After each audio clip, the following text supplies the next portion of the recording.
I call the Cannabis Control Commission into executive session. I don't think I need a motion or anything. I just call it. Okay, thank you. Thanks. Sorry for chewing. No worries.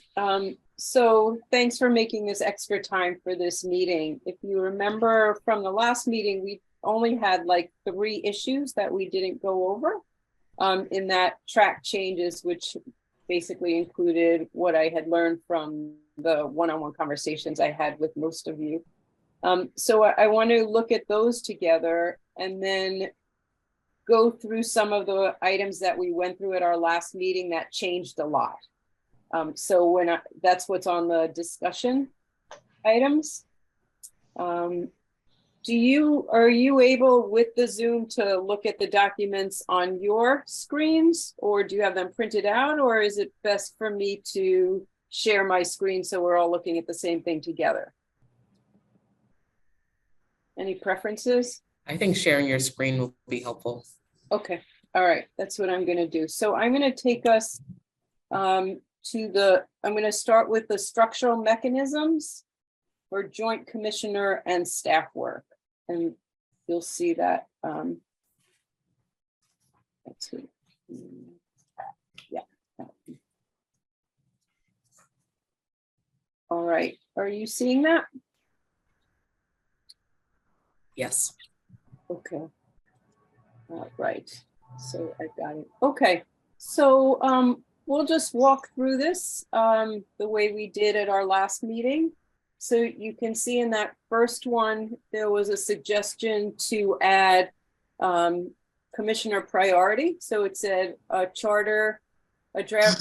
submit a draft project charter to the executive director to address an identified commissioner priority, commissioner topic, or to work toward an executive director goal. So thoughts about adding commissioner priority to that?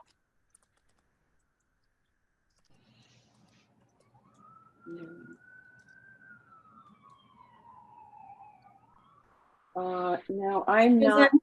Yes. Can you on the bottom? Can you make it even bigger? You see the bottom. On the bottom, you can slide the toggle. On the blue bar. Is that whatever percent? Can you just make it even a little bigger? Yes. Yeah. The document itself, please. Sure. Is that better? Yeah, that's helpful. Yes. Okay.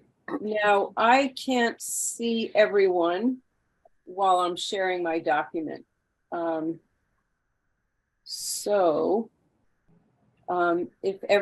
see, spotlight. No. So if you can use the raise hand function, you can just talk. But if I'm not seeing you, just use the hand raise function. Are you familiar with that? Yes. And then that will put you on the top of my screen, and then I'll be able to call on you. So any thoughts on adding commissioner priority? Is that okay with everyone?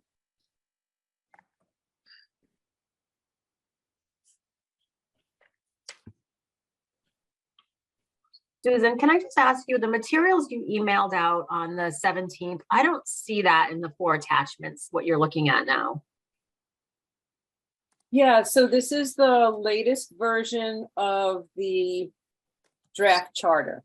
So we don't have it. We didn't get that email. Yeah, you do. So in the email I sent you, I think it's version 7, and it's there's 4 attachments. List of discussion items, draft Cannabis Control Commission charter. Draft.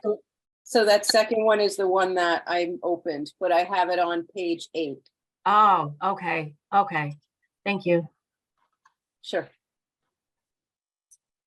All right. So thoughts about adding, anyone have a question or a comment, or are you okay with adding commissioner priority as a possible subject for a project charter?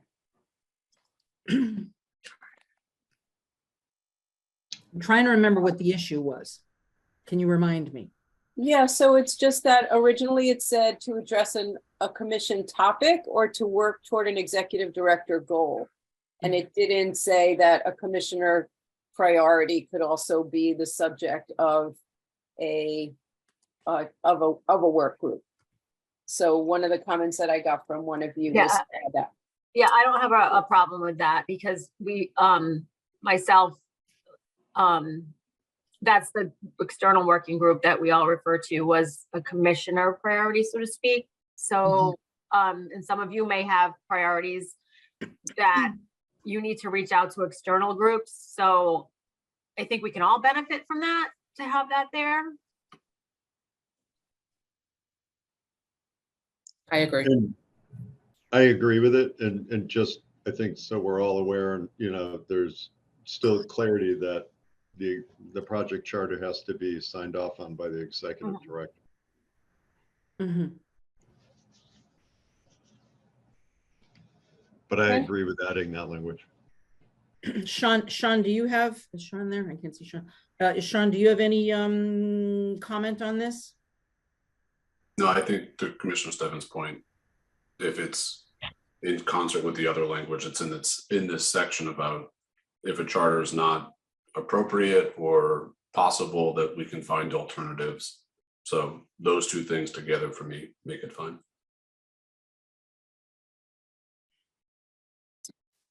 Okay. Sounds like that's okay. I'm actually gonna just accept that.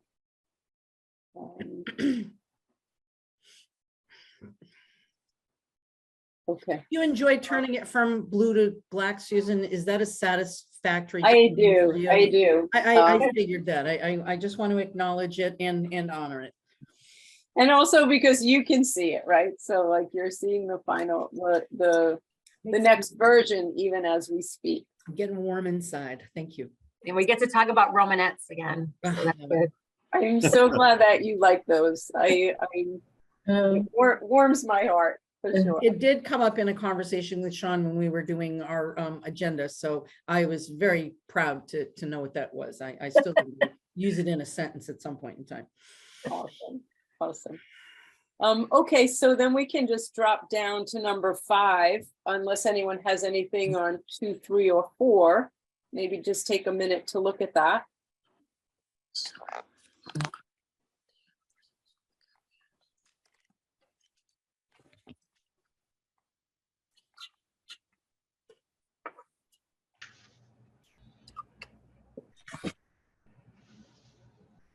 Susan, So in terms of section 3, and again, only because I'm the newest here, what does this do? Change shape, you know, maybe Sean or something, but what does this language do here that's different from what we have now? It actually comes right out of the memo that describes the project charters. Okay. So I think it's consistent. Is that correct? It's consistent?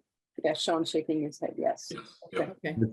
Are we missing a couple of categories though, or do we just not need to go into that much detail? Such as, what would you think about adding? Well, I mean, there are things, and unless I'm looking at a different document, you know, project scope, there's a question I think about budget. And The here's, introduction here is roles, not every field. So okay, it's kind of the Yeah, person who will occupy which roles. okay, And I think. if you look just above here at number 2, it says the project charter will include goals of the work, scope of the project, timeline, and budget and staffing requirements, roles and Okay. responsibilities. if we're referring to a document, then do we need number 3? There's been some debate or discussion about what the roles, the significance of the roles, and so I think it would be important to spell them out just for Okay. intent purposes. Okay.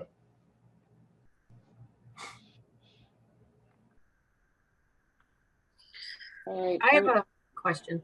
Yes. On the roles, to get a charter off the ground, like in my case, I worked with Alyssa.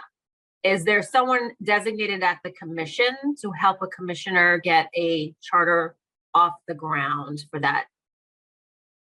Or no, I don't know.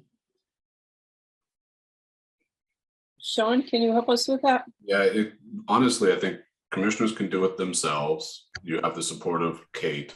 You can come to me, you can go to a list. You can really, I wouldn't want to identify any single person.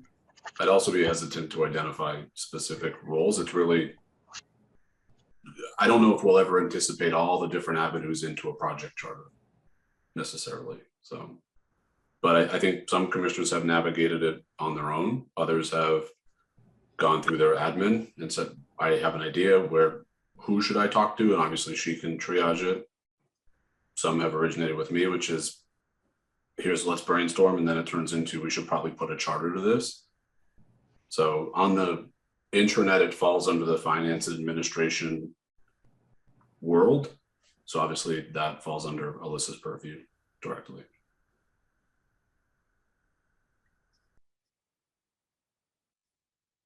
Is that okay, Commissioner Roy? Or do you still think something should be added? Well, should we add that falls under the purview of would you say administration and finance?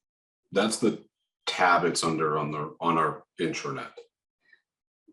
So like a draft, or I'm sorry, the template file. Yeah, project charter template file is available on our intranet. Should we add that? I So think we have that. I think that's here on number 9, the project charter template is posted to the commission intranet.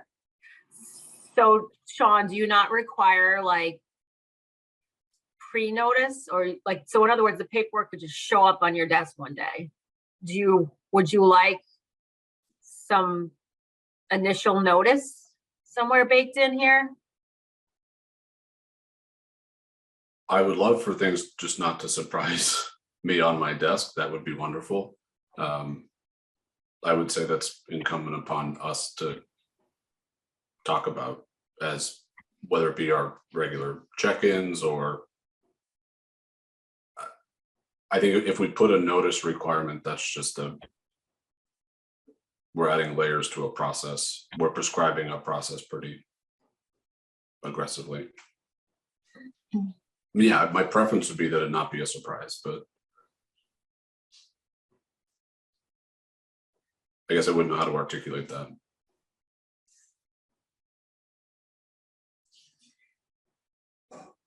So do you want to just clarify when you want notice of this? I'm not sure if I understand. Is like when someone has an idea, or? I guess I'd like to not overthink it as much as possible too, where it might be, again, it kind of gets back to this, what are the avenues into a project charter? It could be that during one of or a series of our check-ins, we talk about the potential for, I have an idea, what do you think? Okay, let me think about it. Let's connect next week. And that starts the snowball that will ultimately end up into a charter. It also could be, that shouldn't be the only process. It could be that a commissioner is working with a department head on something, and then mutually you decide, you know what, we're heading down a path, I think this needs a charter to it. Or now we have a plan, let's go to Sean and talk about what a charter would look like. But can you sort of define for me, what's the tipping point? I don't know if I understand that. So can you sort of, in your mind, or anybody else have any feedback? What's the sort of tipping point? I'm already talking to someone, I've already gotten approval from the department head or from you that, you know, I can talk to somebody about my thoughts on this. At what point does it tip that it needs a charter? You know what I mean? What's that tipping point? Because I think that clarity might be helpful.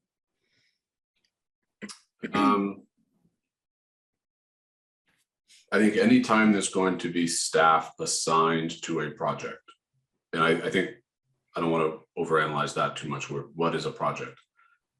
If staff are going to be spending their time and energy on something in pursuit of a specific task or milestone, so I'd like to, there's a few examples of when a project charter has developed. I'd like to work on a guidance document. Okay, you've got a deliverable in mind, which is a guidance document.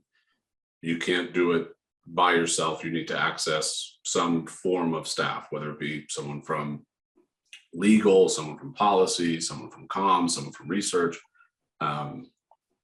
We need to identify those resources so they all understand this is an assigned task. This is not a commissioner or department head going rogue. And then for me, the critical aspects are, do you need money for this? Do you need a budget? Because now I've got to assign resources from a monetary standpoint. Mhm. What's out of scope? That's oftentimes I've either seen or I get anxious about creep. Does a guidance document become now regulations review? Now we're going to modify regulations. So regulations are therefore not in scope. So we kind of put some walls to it. And then ideally, what's our timeline? How long am I devoting these resources to this? And that's why I think there's also a process I think, to amend charters. That happens pretty regularly as far as someone cycles off, someone cycles on, or the timeline starts to slip. I don't have, again, it's almost like obscenity. I know it when I see it. I don't know what the tipping point would be to articulate it very clearly, but that's where I also would want to rely upon us staying in regular contact of, okay, we mutually decide that a charter would be beneficial, or, and I think to Commissioner Roy's question too, of is that required versus a commissioner coming to me with a draft and saying, I've been thinking about a charter, what are your thoughts on this? So again, there might be just a lot of avenues into it. I think you just argued in favor of getting an advance notice because, like you said, the creep, this out of scope. I think that someone puts the time and effort into horse cannabis charter and they bring it to you and you're like, it's out of scope. Wouldn't that just save everybody's time and efforts if you flagged it before it went down the pipeline? And not even about you. This could be an ED down the road that. I guess, to be honest, that's the risk a commissioner runs if they go that far down a path without having spoken to me or anyone else about it. Is so if we're meeting on a weekly basis and this doesn't come up and then all of a sudden it gets submitted, and my honest reaction is, I want to talk about this a little bit. Why didn't we talk about it for the month prior at all? Why is it a surprise? And I think sometimes it runs the risk of being a surprise.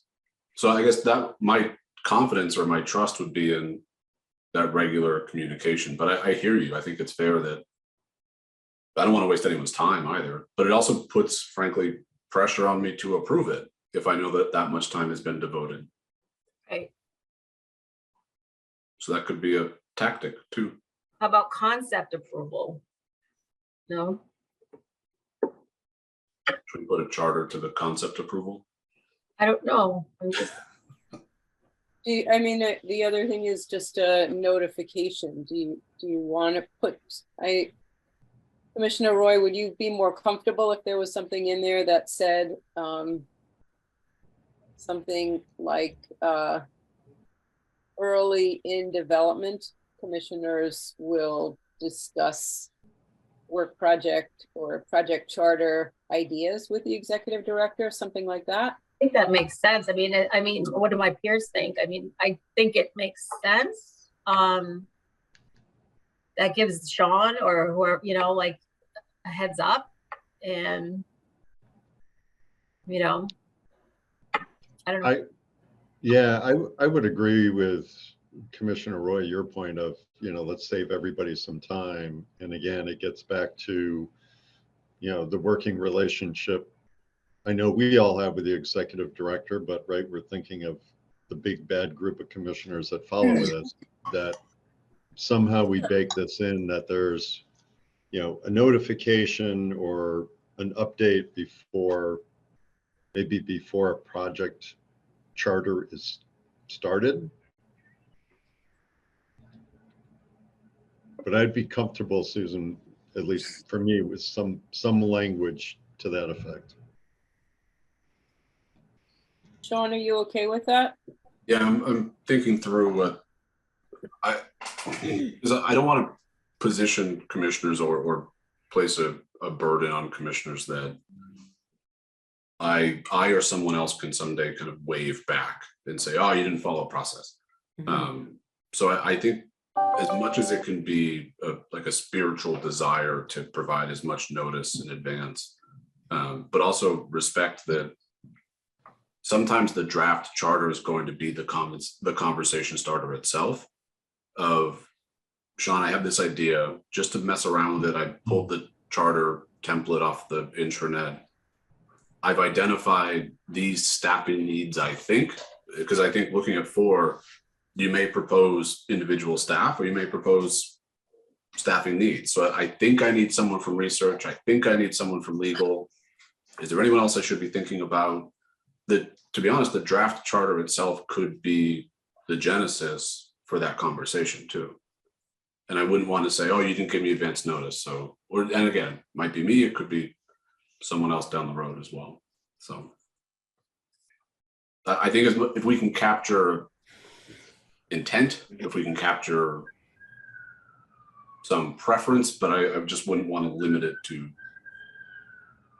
you got to give me. But Sean, just looking at this, is the language here enough, laying out the process for establishing a draft project charter? You know what I mean? Does that give you, you know what I mean? Because does this give you enough language that says someone's not going to blindside you?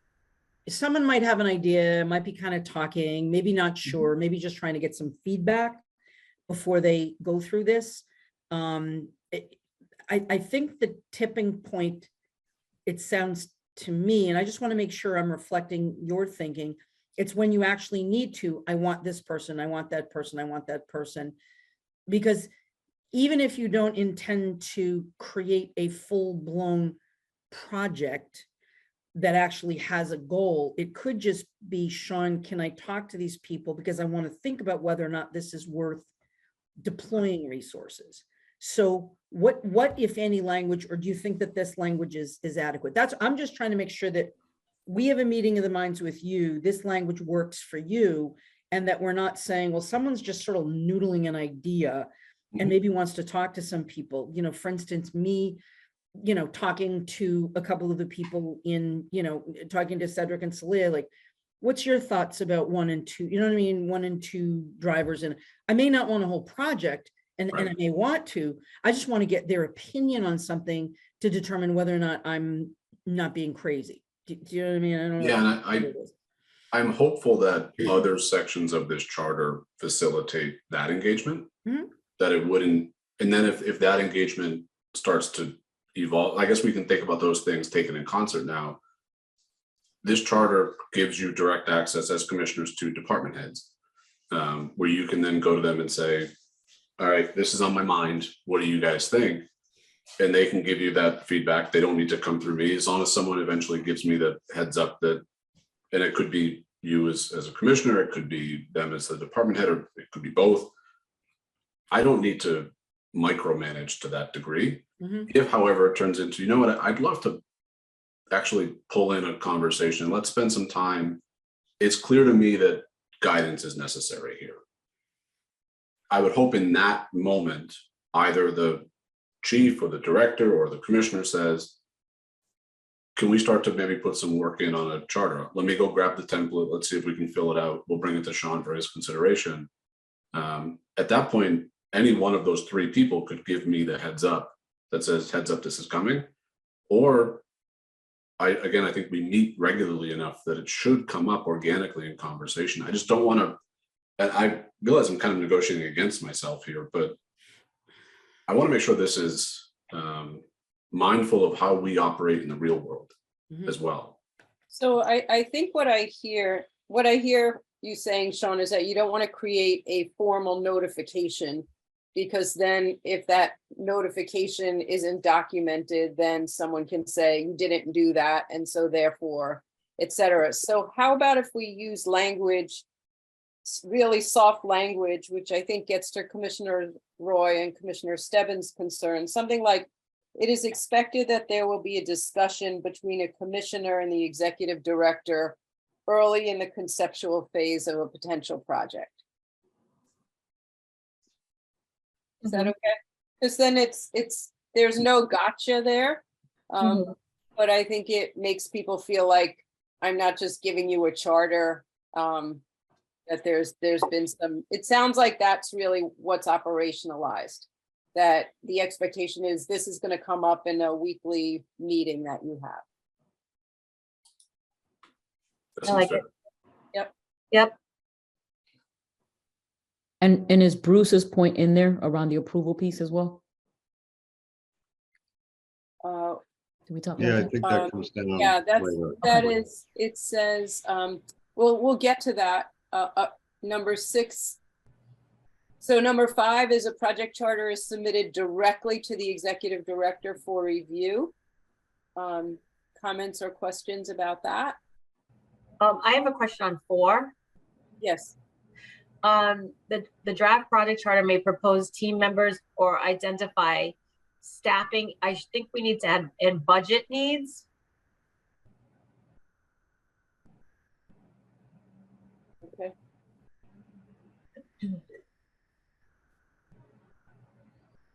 Does that make sense to everybody? Yep.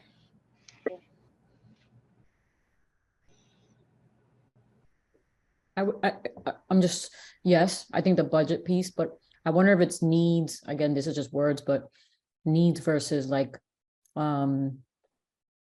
awareness, because just because it needs, just because we think it needs a budget it may not, but like, I always remember Adriana saying, like, everything that we do may impact the budget. So I think Commissioner Roy, I think this is what you're saying here, right? Like, Yeah, well, it says it on the charter. It asks about budget specifically. yep. So we're ignoring it. Yeah, so that's what I'm saying. Like, I don't know if the word, for me, I'm just stuck on the word needs because it makes it sound like that it's an okay thing, right? But I don't know, maybe I'm wrong. But Resources. And we're not ignoring it, it's in 2. just making sure that we are mindful that anything that we do impacts the budget. So however we say that here, whether needs or, budget impact, something. Why do we need 4 then if everything is said in 2?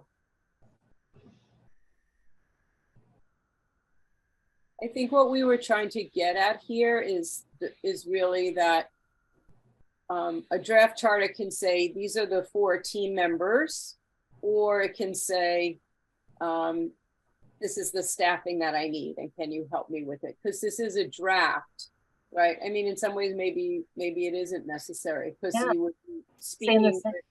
the executive director about those needs during the Yeah. early conversations. Yeah, I think it's kind of redundant. So everyone okay with removing number 4? Mhm. Anyone not Yes. okay? Yep. Yes, That's fine.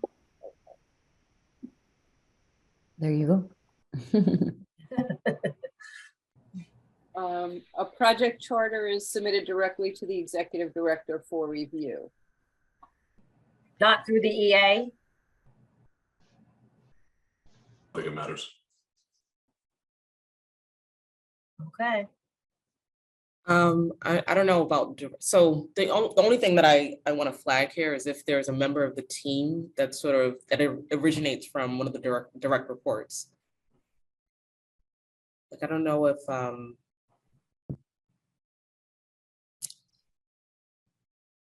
there's someone else who submits it, if there's a direct report who submits it instead of a commissioner, does this allow for that?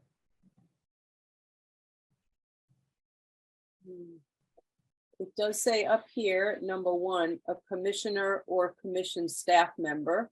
Oh, I see. Okay. No Is issues. that okay? Yeah, Yeah. thank you, Susan. Yep. So project charter submitted directly to executive director for review. Is everyone good with that? Okay.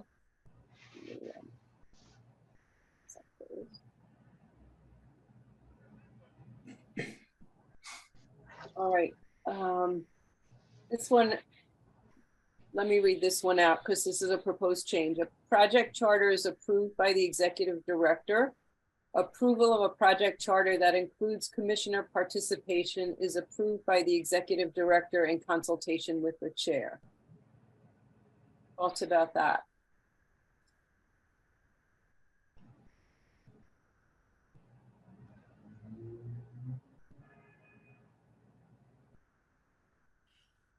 I don't have any questions. Is the need for the language around what other assignments, the chair is allowed to give commissioner assignments? Is it just looking at workload, I'm assuming? The way I read this is that it's wrapped up in the chair's ability to determine or in working with the executive director, consulting on the work assignments of the individual commissioners. And I think that this is also in making sure that we don't have conflicting or competing, Mhm. projects going on, but it's also just making sure that there's an agreement between the executive director and the chairperson to just make sure that that's working the right way. I don't see too much more here other than just what we've reflected in other parts of the charter. Unless anybody else thinks that that is going beyond.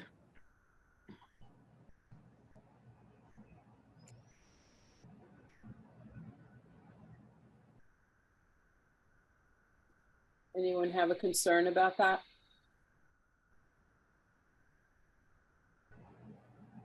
I think I'm reading it the same way, Chair, in terms of the chair position, knowing and managing, what's happening at the commission at a high level.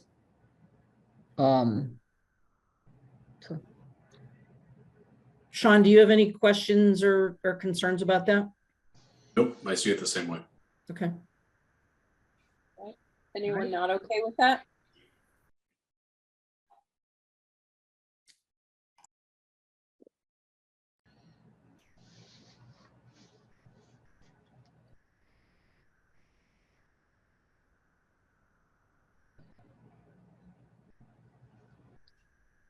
Okay, 6, 7, 8, and 9 were there earlier, so take a minute to look at those. At 6, if the charter is not approved, the executive director will help with alternative strategies to address the topic. 7 is just amending it through track changes version. The template is on the commission intranet. All the charters are then posted to the intranet. And then number 10, commissioners are informed of newly approved project charters by the executive assistant.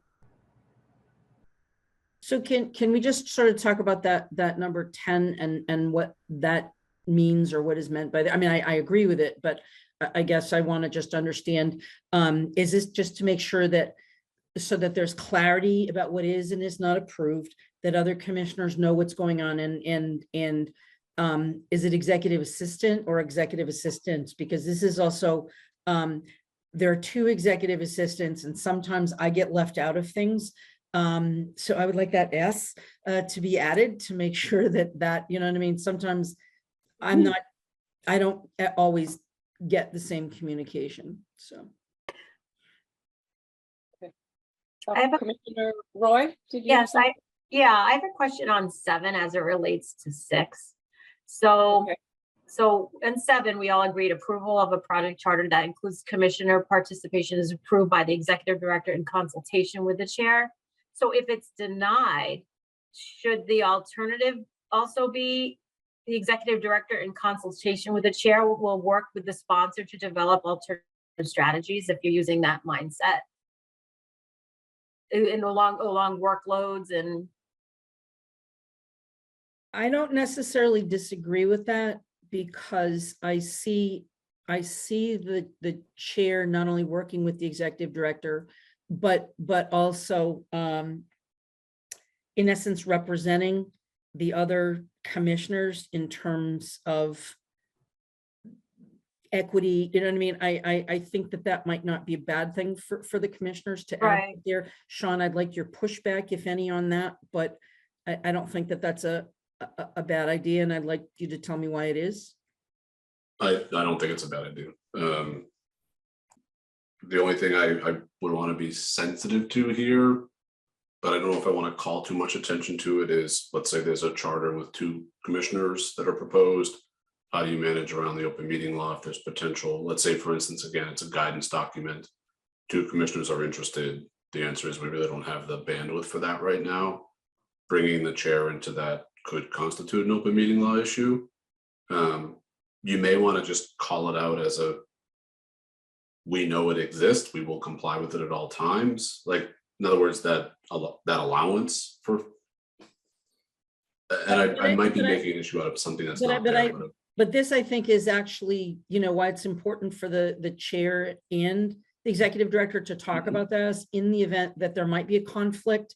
It's Right. how do we, reasonably work on this conflict and try to be equitable if indeed there is a conflict between 2 commissioners. So that's ultimately what I see here. I hear you on the open meeting law, but that would be the chair talking with you and not necessarily with the other 2 commissioners. That's right. Yep. But I hear you, but again, I think Commissioner Roy's point, it might be well. I agree with it. Yeah, I substantively agree with it. I think we just need to be mindful of those limitations, but I think that's where the consultation comes in, so. Do you, Sean, do you think this needs to say in consultation with the chair and in accordance with open meeting laws? Do we need to call it out, or is it kind of known? I don't know if we want to assume that it's known to a reading audience either. Like, I think any chance we get to emphasize that we know the open meeting law could be helpful, but I also don't want to interpret it as limiting that or disallowing that consultation either. I think, to the chair's point. But so do you think this language is needed here? I do. Okay. Everyone likes it that way, in consultation with the chair and in accordance with the open meeting law? And this is Yeah. where in the past, too, just to be fair, it doesn't give me necessarily, say, veto power, right? Like, if I say, Commissioner Roy, I can't work, we don't have the bandwidth right now to work on horse cannabis, I'm sorry. Okay, well, I still would like to work on it. Let's talk with the chair, see if there's an alternative. And if I or some successor of mine is just stubborn about it, it does allow, and I think this is where open meeting law comes in. You know what, I'd like it to be on the agenda then. Let's talk about it. So I don't want to weaponize the agenda, as I've kind of made clear in the past, but in the day, if a commissioner wants to work on something, I don't want anyone to be stubborn in the way. So. Okay, thanks. Okay, good with that.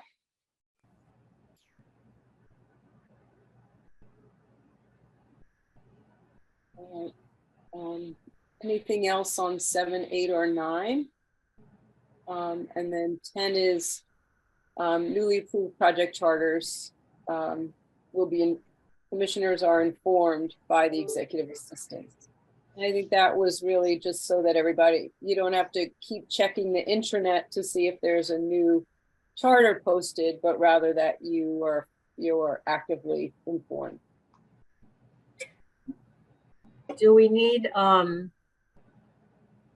to qualify that within 30 days, or because it could be, people get, it could be 6 months down the line. Oh yeah, there's a charter.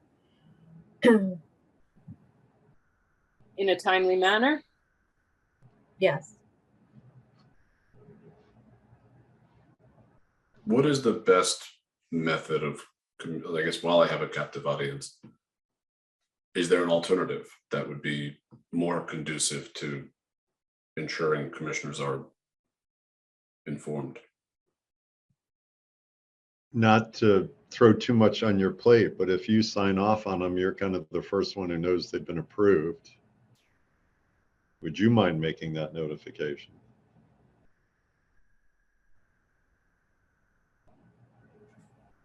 Sean, I think the same way you do notifications for when stuff has commenced operation, that you send us a little message. I'm assuming you put that together and just cut and paste it to all of us. I don't know.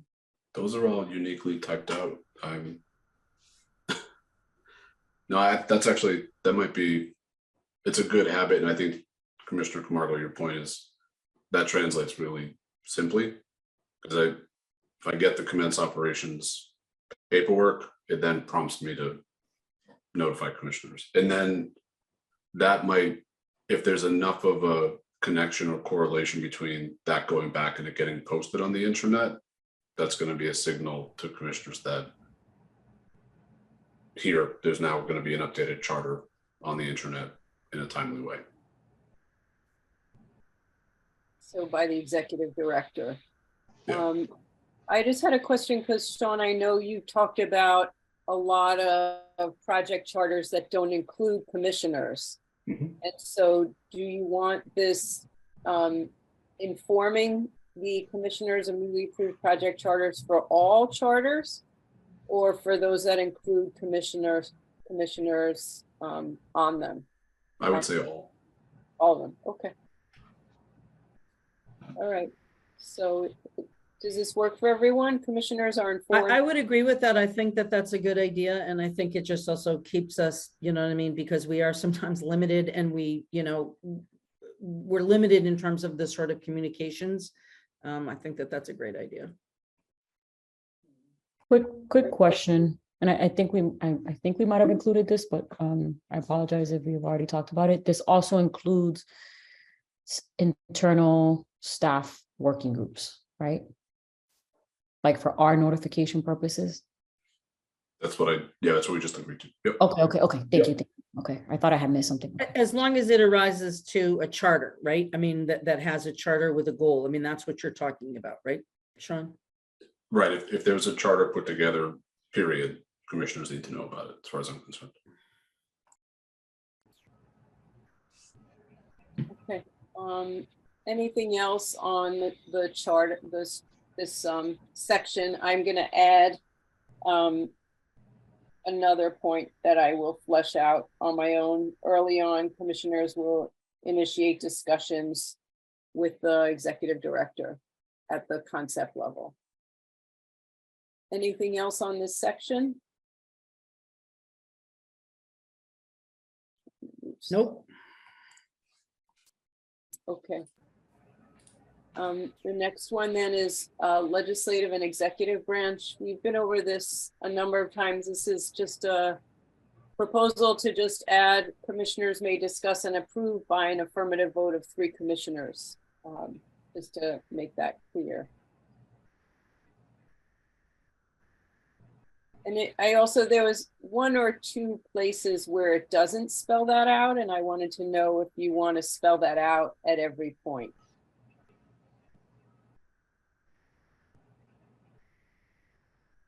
Where are the other spots you think it would apply, Susan?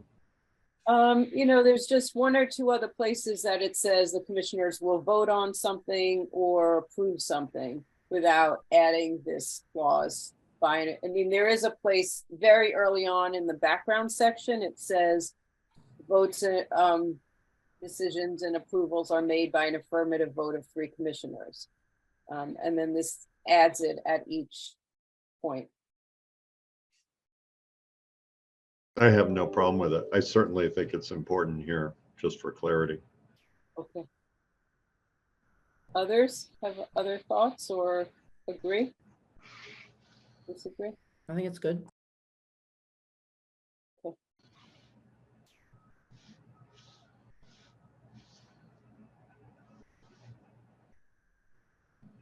Anything else on legislative and executive branch? I think this pretty much came out of the policy. I have a question on B under 7. Mm-hmm. Should we put again in a timely manner?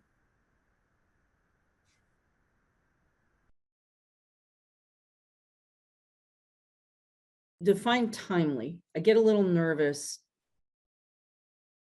Like, is the day of appropriate? Like, I don't know. I'm just throwing it out there. Like, do we need 48 hours? Do we need like hour before? This is for when individual commissioners are engaging in outreach unrelated to formal commission-supported outreach plan.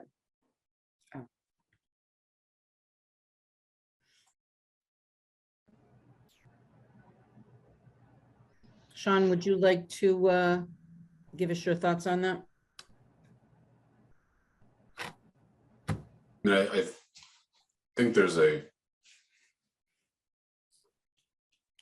I'm trying to imagine scenarios where there's both urgency and courtesy, and how do those two things coexist? So I think a lot of us understand that there are situations where, for instance, the legislature is in their budget session and things happen fast. At the same time, it doesn't negate your obligations for courtesy. Or there's also plenty of advance notice, and you're, as an individual commissioner, working on something. When do you want to share it with your peers and colleagues versus not? So I'm trying to just balance all different scenarios here and understand, I think, to the question, what is timely as well. Can you give me an example of where this may have happened in the past? And again, not to spot any particular initiative, but where could this potentially have been an issue? I mean, I know that sometimes when things aren't agreed to, as a commission, people have an opportunity to, when in not acting in an official capacity, but have an opportunity to promote issues that are important. Can you sort of flesh that out for me a little again, just because I'm still learning some of this stuff? Yeah, the two areas where I think this could come up would be budget, which is late night sessions, amendment deadlines, things like that. And then end of session where it's chaos. And conference committees are finishing bills, and the commission may not have a stated policy. And that outreach and advocacy, those are really the two scenarios I see.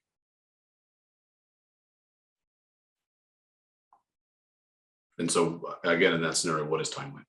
Mm-hmm. And there might be a difference of opinion too. Okay.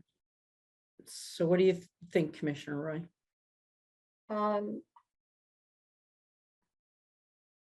Is it sufficient? Is that? Well, let me ask my peers, is everybody comfortable like getting notice on something that could impact like an hour before, or not at all, or there was no policy on this, and I'm guilty of it too. Like, I went to the State House to try to advocate for public awareness because we had no policy around this. So I'm just, when is it out of respect to our peers? How much notice is a respectful amount of notice is what I'm trying to discern. Mm-hmm. Yeah, I just struggle with trying to put a time frame to it. I think, as the executive director just laid out, there's going to be so many instances where we could get sufficient time, and there will be other things that might just come up last minute. In doing it through the government affairs department head, now we're sending a message to that person who then will want to communicate with 4 other commissioners and also with the executive director. What if the government affairs department head is busy running around on their own and doesn't see an email or see a text? So for me, Commissioner Roy, I'm comfortable with the language, even though it may not work for every scenario we could imagine.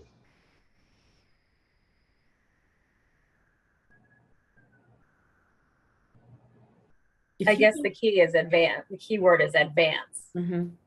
Yeah. And what does that mean? So, okay. But I think it's also, this is one of those things that this is not driven in stone. And we will have an opportunity to sort of see how all this functions. And if we determine that something additional is required here, we can do that too, right? Yeah, and I think Commissioner Roy, to your point, like stuff happens really quickly, but we do want to be notified in a timely fashion. I think everybody knows what timely means. Like no one here can fake the funk later and say, oh, timely means I could have told you 2 weeks from now, 2 weeks later. It's like, no, tell us within a reasonable time because this stuff moves quickly at the State House. So I think I hear you. I know what you're saying. It makes sense. If you have some language you'd like to suggest, Kim? If possible, 24 hours ahead. I mean, I'm just like, does anybody really write an amendment that day or like write a letter that maybe that day, get it through Matt that day and get it like that day? Like, is that what we're saying? Like someone's going to write a letter the same day, get it through Matt? Can I just, my sense is that anybody working on something that's going to be going up to the legislature, right? Even with the rapidly changing landscape during budget, during end of, session, that someone's been working on something for a while. Right. That's my point. And so it's pretty rare that you haven't teed something up because you don't have time at the last minute to actually effectively lobby on something unless you've kind of teed something Right. up. So I don't know. I think the one exception would probably be hearings, committee hearings, because that's not something that's known beforehand. And it's sort of just come, but that's like the one exception I can think of off the top of my head, because those sort of happen rapidly hearings- unless you're connected. but hearings, they have to, just like we do, they have to publicize Post that them. 48 hours in advance, isn't it? Yeah. It's public. Legislature operates on a different set of rules, but yeah, there's Well, but usually generally they do. there's some schedule, but they may not release the bills that are up for hearing until Okay. I the get day it. before. Thank you, Sean. You'll know about the hearing, you'll know about the subject, you might know the subject matter, but you might not know the legislation that's up, the bill. Mhm.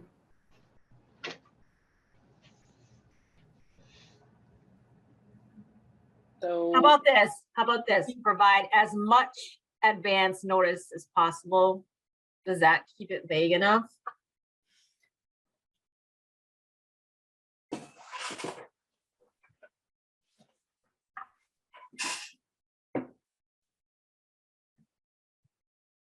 You're also in effect, I'm not saying I'm not discouraging this. You're in effect changing the existing policy here as well. So we may want to, How so? What do you mean? so the commission's adopted this policy at a public meeting. You're modifying it here. I guess it's the same discussion about like the mission statement from earlier. So I'm not saying don't do it. I just want to be clear. I'm not discouraging. It's just a matter of, Okay. Okay. I don't think we have it's not like we're dealing with statutes here. We need to then go update Westlaw or something. I don't want to be that dramatic. So I'm not, again, we just need to make sure that there's, once this is adopted, that the policy reflects that too. That's all. Okay. In case it sits in two different places. I don't want there to be conflict between the two. But do you see conflict here? No, I think you're breathing some life into it. So I'm not saying, again, it's more of, I've got to make sure, for instance, Matt and Ernesto live this policy. So I want to make sure that they, if this gets added, that they understand. Nice it. to get- maybe it'd be nice to get some feedback from them. Yeah. I mean, the way it reads, we could get 20 minutes advance notice and it satisfies it. The way it reads. I'm just saying, and if everybody's cool with that, then that's fine. I'm just saying, provided we could get 20 minutes notice that something has gone out. And it would fit, it would check the box here. That's all I'm saying. So it sounds like it feels important enough to you, Commissioner Roy, to have this. So why don't we have it in the draft? And when we have the outreach and consultation session Right. with the direct reports, this can be one of the questions that we ask them to look at. Does that make sense? Yeah, thank you. And yeah, and to be clear, I'm not saying there's disagreement. What I'm saying is this section was the commission wrote it at a public meeting separately. Right, So, right. and I don't think there's a substantive difference. I think this just is clearer. So. Yeah. Can I ask, just for a little bit of clarification, you might have already described this, Commissioner Roy. What are we trying to avoid by instead of, so I can see provide advance notification. Why are we saying as much advanced notification as possible? Like, what are we, what are we trying to, So if I were to lobby for public awareness for whatever, horse cannabis, and I wrote a letter and I give you guys, and I'm making headway in the legislature, and I give you guys 20 minutes advance notice, is that fair to you guys? Is it, you know what I mean? It's like, it's out of professional courtesy. I mean, we all have different connections in the legislature that could effectuate change. And if I was able to buy in on horse cannabis and you guys get a letter, you might not even be at your computer. You might be out on a tour or in a meeting and you don't even get a chance to read it. And go, next thing you know, we're regulating horse cannabis. You know, that's all. I mean, it's an extreme example, but I'm just trying to, it's more about professional courtesy in providing as much time, not the day it goes out, letting us know, getting the letter the day it goes out, and trying to avoid that situation. but this would be, the notification would occur not when the letter goes out, but when you're engaging. Provide advance notification to all other commissioners in the exec. I'm saying. I don't know. responding to the Does example it? that I you don't gave. read it that way. Okay. You think this is only for correspondence, like letters? And these, well, yeah, if there's written correspondence, isn't that part of it? But what I'm saying, the example you just used, you said that you're talking with, legislators at the State House, And even if there's make no some written headway, and then we yeah. were only notified when the letter goes out, 20 minutes before the letter goes out. I'm saying, hypothetically speaking, based on our legislative outreach strategy that we agreed on, the notification doesn't happen when the letter goes out. The notification happens when the outreach happens. So when you're communicating with those legislators. Isn't sending a letter outreach? But she's had outreach before that. I'm responding to the example. It's like this is not just letters. It's, even when you're having meetings. Can I ask, is this not notification that a commissioner is taking a position on something that may impact the business of the commission itself? And that when they're embarking upon that, they give a heads up. Right. I think that it's not so much like, oh, I'm going to go down there and I'm going to go lobby against you at the last minute because I think that horse cannabis is bad. I don't think that that's what we're trying, or you tell me, I don't know. I mean, because again, I've never encountered this before. I think that it's just, we all need to be aware when a commissioner is reaching out to the legislature, whether it's sending a letter saying, I think we need horse cannabis.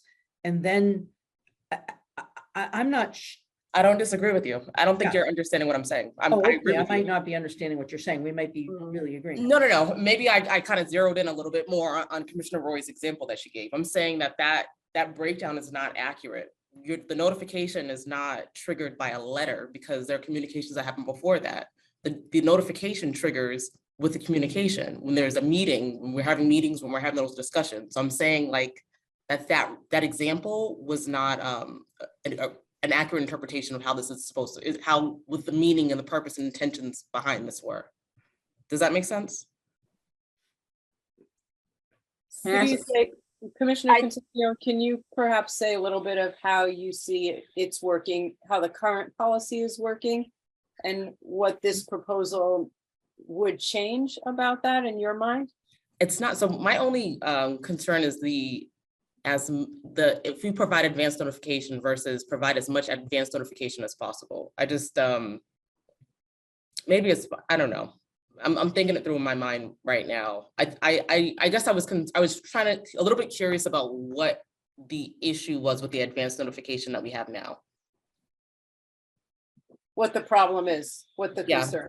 So the reasoning for a change in that, Um, because we do have advanced notification. That's what I'm saying. Like, I don't quite understand why there's some adjustments needed. because I don't remember necessarily getting like advanced notification. Like you didn't on my, like I'm guilty of it too. So, Can I just ask a clarifying question? Because I know we've talked about a lot of stuff. So we're in number 7, and I've kind of read through this stuff. So we're talking here for individual commissioner legislative stuff that we have not approved as a body, right? right, We're talking about consult with the executive director. And then B says, provide as much advanced notification as possible to all other commissioners and the executive director. So I think, Kim, I hear what you're saying. I know you said you've been guilty of it yourself. yeah, I hear what you're saying. So I guess I guess for me to try to understand, because we just talked about a lot, in a very practical manner, like I'll use myself as an example. This has something to do with legislative, but I wrote an op-ed, and as soon as I got the okay that it was going to be published, I reached out to the team and said, hey, it's going to get published. I'm going to give the team the heads up, right? And I just wrote the email as quick as I could, and you guys got it, right? So right, that that worked. No, yeah, right. But no one told me like, oh, it has to be in the morning or at night or this or that, right? It's professional courtesy. But in this situation here, what are you trying to get to as much advanced notification as possible? Like, if we're going to add those words, what does that mean? You know, because in my situation, that was as much advanced as possible, right? So I guess in a very practical manner for this, we are talking legislative. So obviously, you know, let's say I'm up at the State House independently advocating for horse cannabis, and stuff starts moving,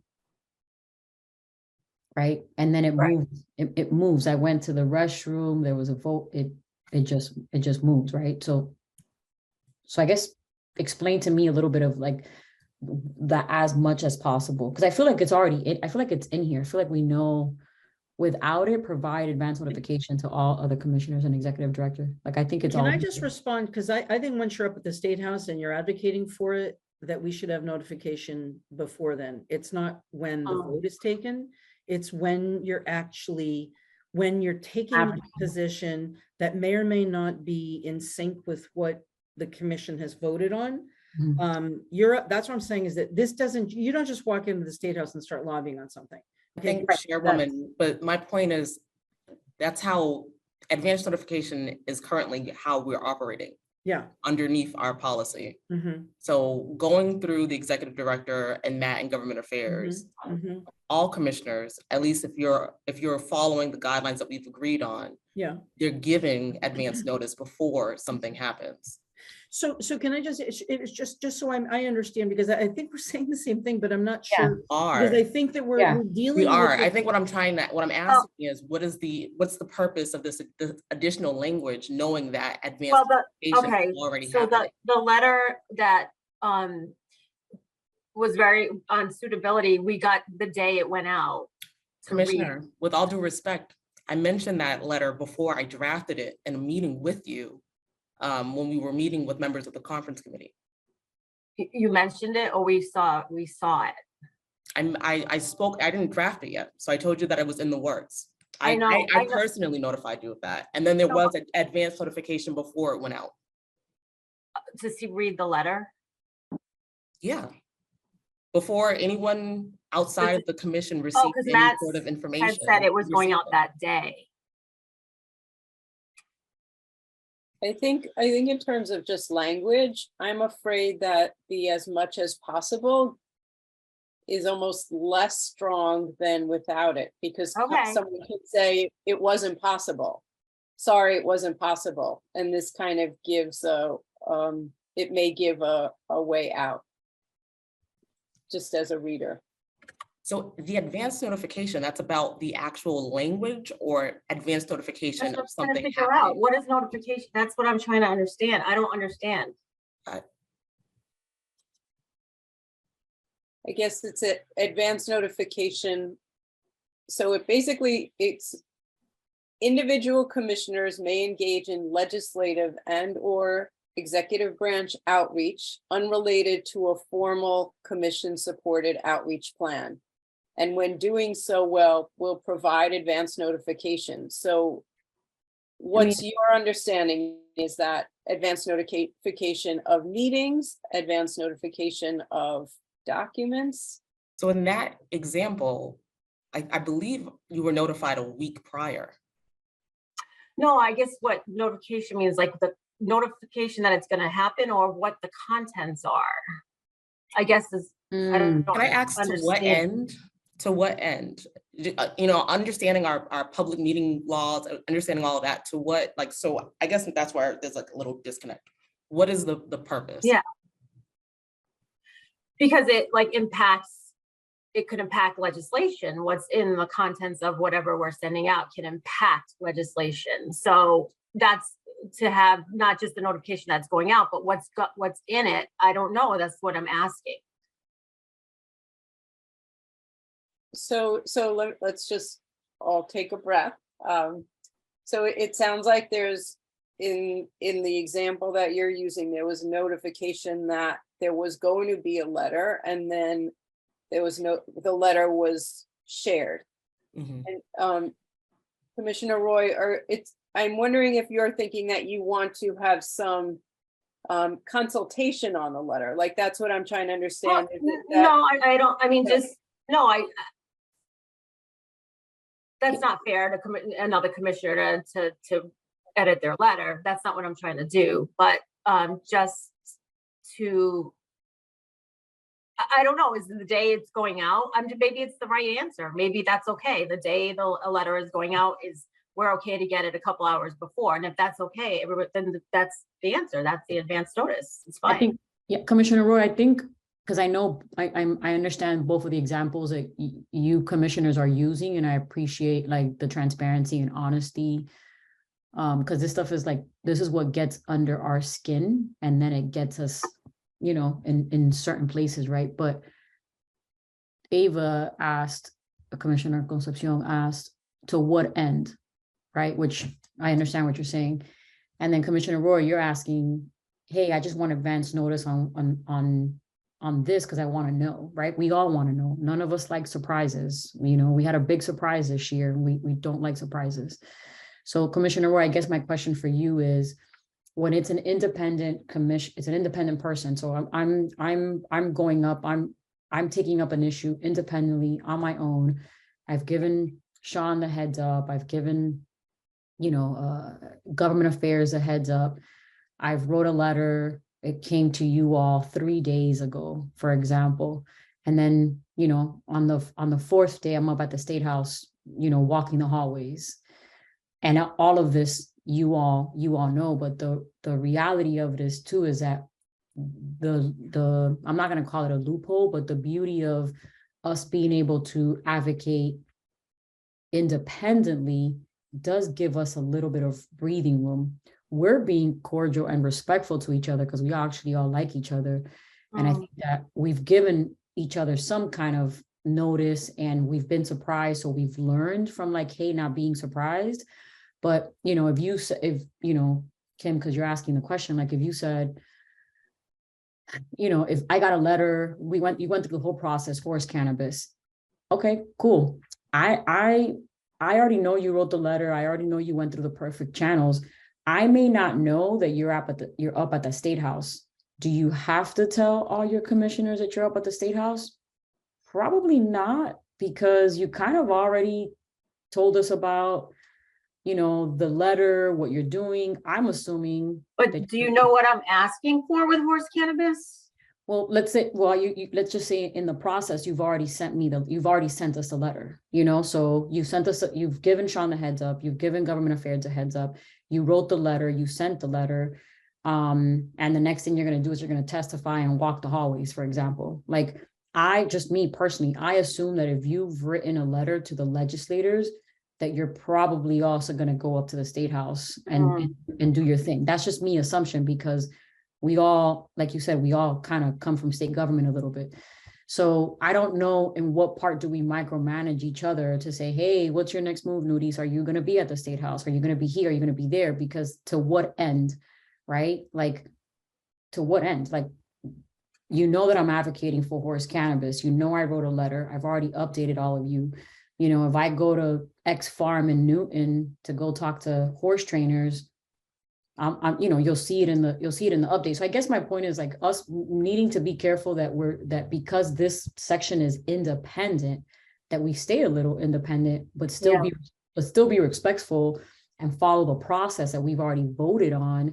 But also gives us a sense to still, do what we're doing with the advance notice that we already have. So we can't control everything. And I think that all of us sitting here at the commission now have learned from, situations, and we try to give ourselves as much heads up as we can, but as much as possible, I think Susan, you said something like it's stronger without it. So that, I guess that's where I see it. Sorry for the lengthy thing, but it's like I hear both of your point of views and I see it. I'm also trying to be practical, and also I don't want to be micromanaged. If I have an independent project that I'm working on, I'm going to do what is on paper and out of respect for you all and my colleagues, but I may have to go do, I may have to go talk to other people that, I may not have to give you the notification or advance because I've already gone through the first process. So I don't know. I'm just being very. Yeah, I think Susan kind of solved. Did you just add that language, Susan? What I did was I was saying to just remove your proposal, because I think when it says provide as much advance notice as possible, give some other commissioners who are less courteous an opportunity to say, hey, I did whatever was possible. Just, it was going too fast. Right. And I think where it says just provide advance notification, that's more declarative. It doesn't give anyone an out. I agree. Right. And this is directed at myself, like with self-awareness, like that around the public awareness. So I don't want anyone to feel it's as much on me that I went to the State House because we didn't have. I think that is the thing that I was thinking about, because it was the outreach that you participated in was not aligned with our legislative and outreach agreed approach. But I think that if we follow what was agreed on, the advance notification was something that was baked into it. And that was the reason why I made sure to let you know what was coming down the pipeline.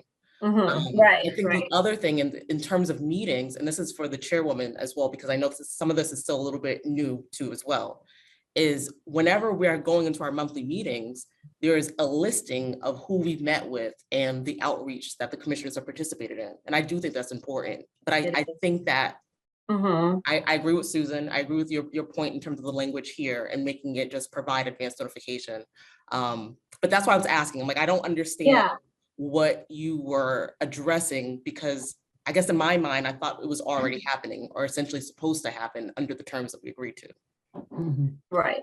Can I just, if I just sort of hear that scenario, what I hear, I think it's just, I think it's really just almost a more formalized process as opposed to, I mentioned this to you. Well, it was more. So I did that. That was a courtesy I'm just meeting. saying But that's the all formal part, what yeah. came from Matt, from our director of government you did. affairs. Okay. So I was referencing an additional step that I made with more advance notice than the actual letter. It was before I even compiled and did the, drafted something. All right. I think it sounds like everyone agrees to just leave it as is. Is that what I'm hearing? Commissioner Roy, Yep. you okay to leave it as is? Okay. Yeah. And thank you for all for hearing me out. Thank you. Thanks. Okay, that sounds good. All right.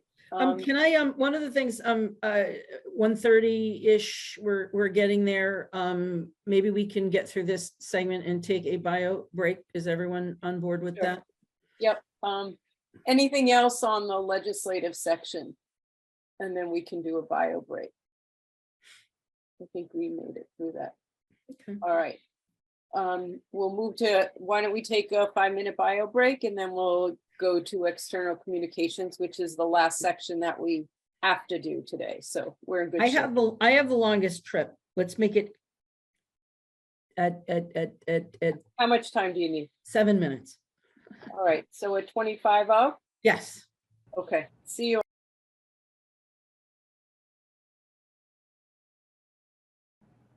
There he is. Thanks, Abiel.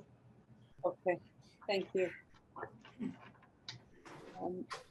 All right, so the change proposed on number 2, the chair may designate another commissioner to serve as a lead spokesperson for a particular issue. That's for questions or comments about that?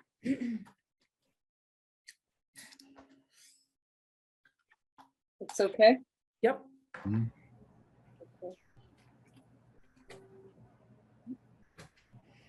That's like optional, right? Like, what about if the person says, oh, Right. thank you, Right. Chair, but no, go to the next person. That's fine, right?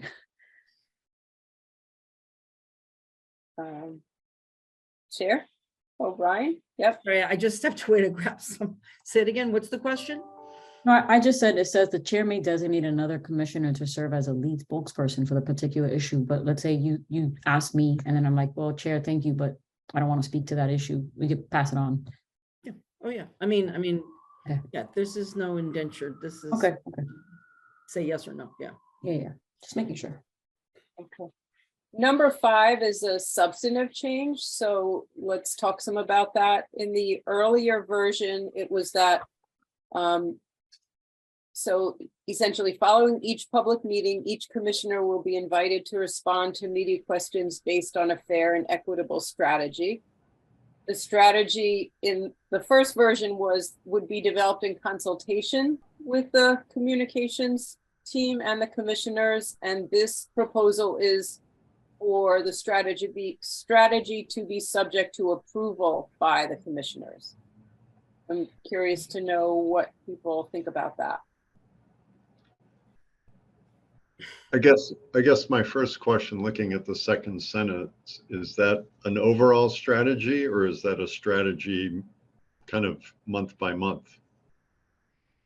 Well, it does say that it would be formalized as a standard operating procedure. So I think that my memory is that you're currently using a certain strategy, which is that you rotate who's going to speak first and that everyone has a chance to be part of the scrum. Mm. And I think you didn't want to memorialize that as the only strategy. So you wanted to just say it would be a fair and equitable strategy, so it could change. But in any case, that a change would be formalized as a standard operating procedure approved by the executive director. So I think it's not kind of like every month change. But I think the proposal is that the commissioners approve it as opposed to develop it in consultation with.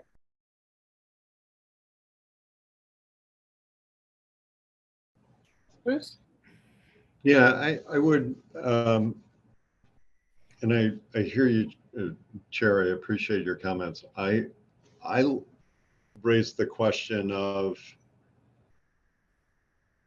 but let me put it this way. I think the second sentence is kind of overcomplicating this, making this maybe a little bit too clunky.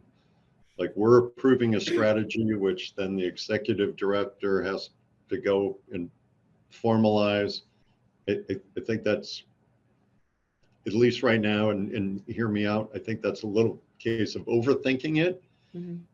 I do like the first sentence, which is following each public meeting, each commissioner will be invited to respond to media questions based. And I'm wondering if we can think of a different way to say fair and equitable strategy, because then the word strategy follows into that second sentence, which I think is clunky and confusing and a little too bureaucratic. following each public meeting, each commissioner will be invited to respond to media questions. And, should there be something about, we can decide in what order we want to go. I mean, I think communications would coordinate that, but I think, Chair, to your point, if I decide I don't want to go first, I shouldn't lose my turn or my opportunity. So I throw that out there as maybe a starting point. I'm not sure how we kind of resolve what I think we all appreciate having a chance to speak. But if I don't want to go in the order that, if I don't want to be first, I shouldn't be kicked out of the scrum. But I don't know how to word that in a way that's fair, that everybody still can respond to media questions fairly and equitably after each public meeting. But again, I think that second sentence gets a little too bureaucratic and a little bit too clunky for what we're trying to resolve. But That's, I feel it's Open. bureaucratic, and I feel like it's ceding power over our ability to communicate to staff. And I just don't think that we are ceding, at least in statute, power to Sean and staff to do certain things. And that's because there's some confusion in the legislation. We are ceding power. I don't think that we should be taking away our ability to speak as we see fit. That's all. And I think that maybe it's the complexity of it and turning it into an SOP, and this is how it has to be. I think that level of handcuffing, I don't think that it's, I just think I find it offensive. Yeah. Commissioner Roy, I think you had your hand.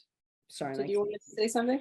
Oh, I'm just gonna say, maybe it's something you do need to approve, because who approved that policy? Maybe it's the same policy, maybe we make some changes. So to Commissioner Stebbins and Chair's point, that you're not disinvited if you choose not to go first.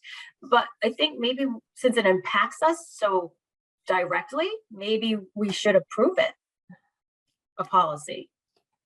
That's the proposal. Commissioner Stebbins, would it work if it just said subject to approval by the commissioners and we took out this part? Let me take a crack, because I suggested it. Let me take a crack at trying to reword the first part, which is, following each public meeting, each commissioner shall be invited to respond to media questions. Commission communications team will coordinate the schedule or the lineup for the media availability. I think that gives them a chance, because they're syncing up everybody when somebody can dial in, when somebody's allowed, because obviously you can't have more than two on the phone listening. And they have to come to us and say, do you want to participate? And if we say yes, it's yes, I want to participate, but I don't want to go first, I want to go last.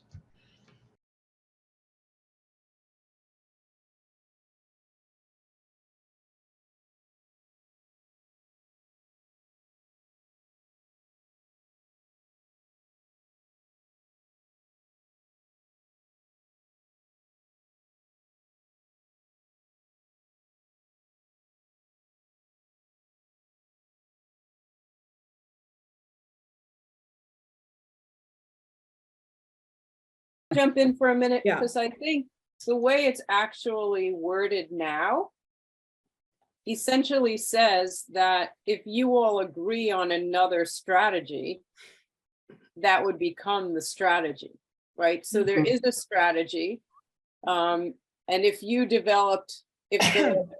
if you left it the way it is now, and I know it's clunky, Commissioner Stephens. New That's job. mistake. Yeah, but let's take out, the strategy developed by the comms team is subject to approval by the commissioners. That suggests that if you all wanted to propose if, say, Chair O'Brien, you wanted a new format and you wanted to propose it to the other commissioners, if that was approved by the commissioners, that would become the new strategy. That's what it says right now. Yep. You have a strategy, there is a strategy, so I would suggest to change it, you would need to come up with a new one that everyone agreed to. But it So- sounds like, sorry, Susan, it sounds like the only thing about this one, I could be wrong here, but it sounds like the only thing around this one is that if you opt out, you can't go. You can't go last.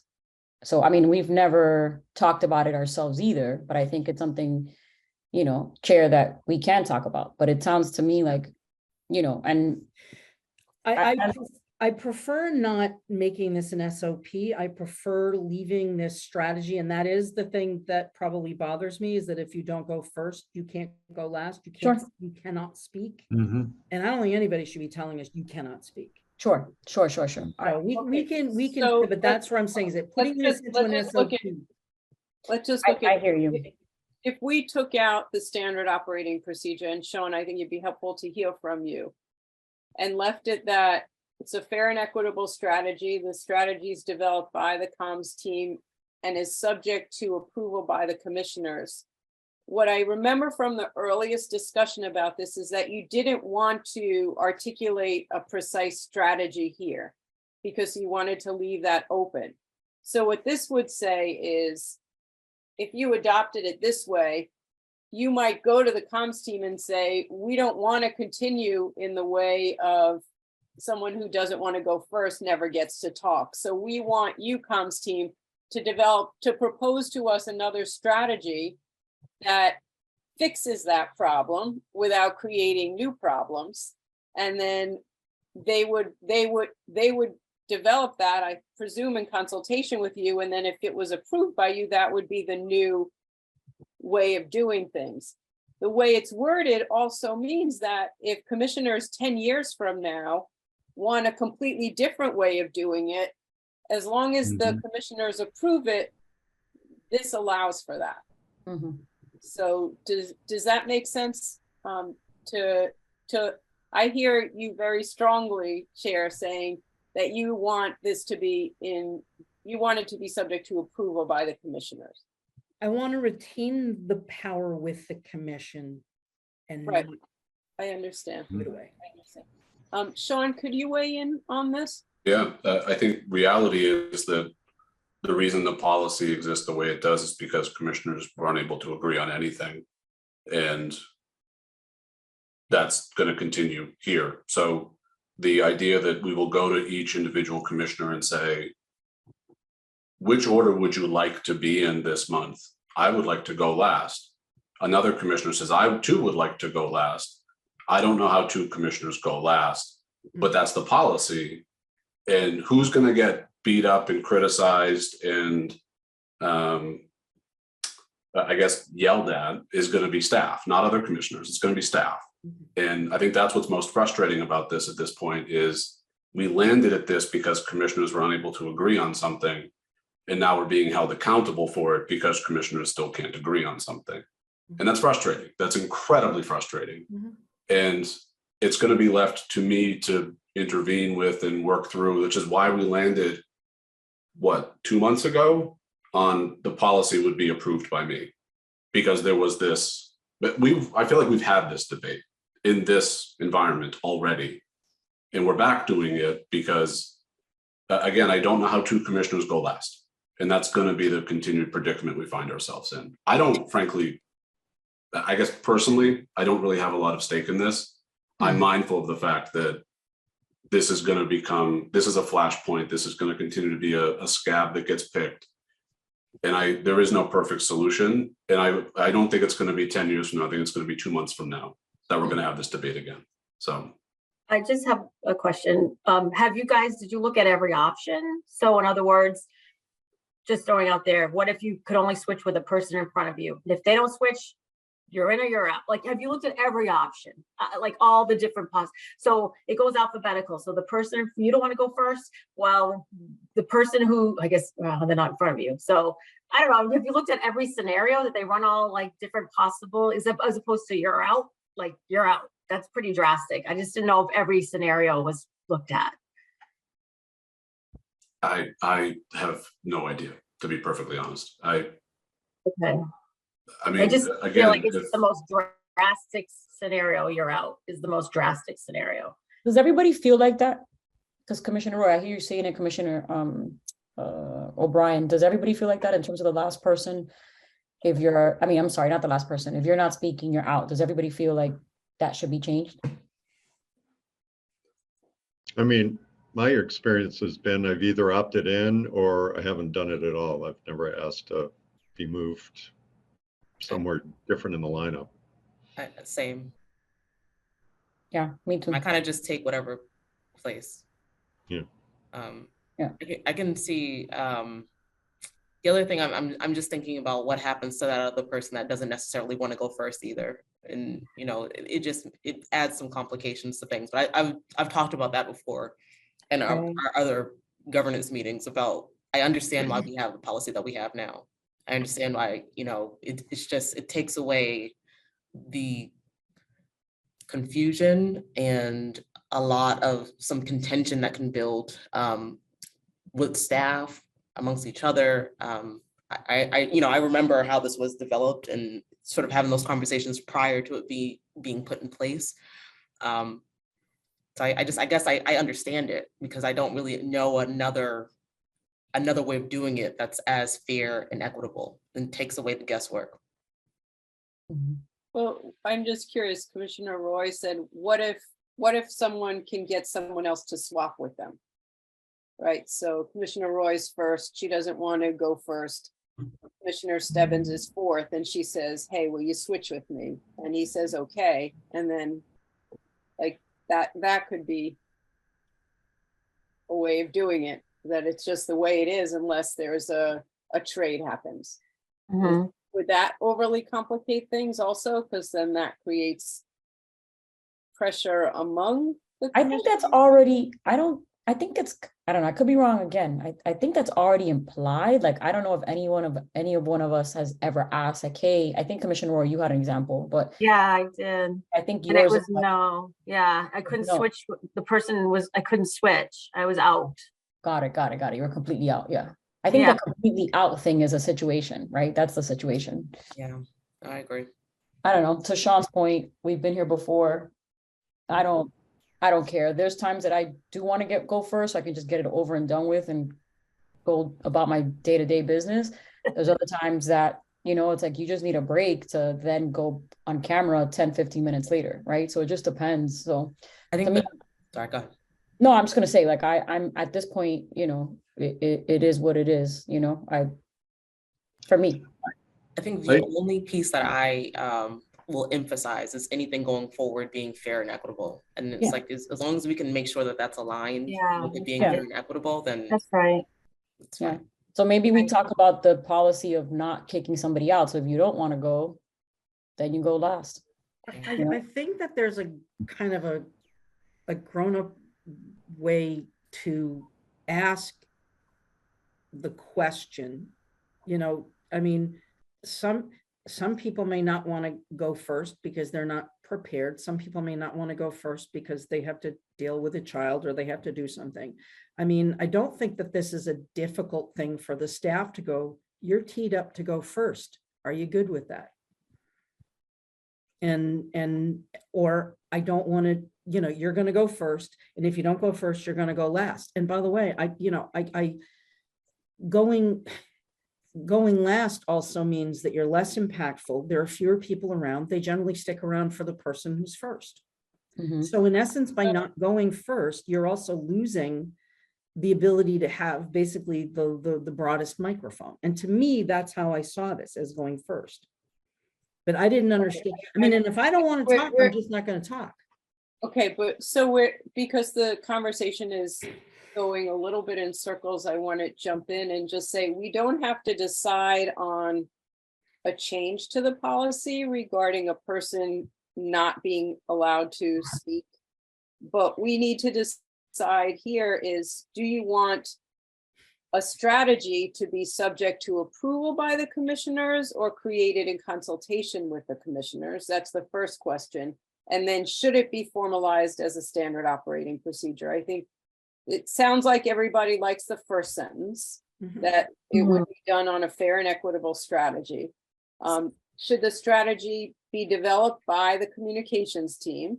Is that still? It sounds like that's the way it's been because the commissioners from years past have not been able to develop something.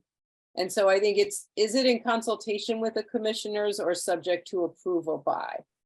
Can we just have a discussion about that? Yeah.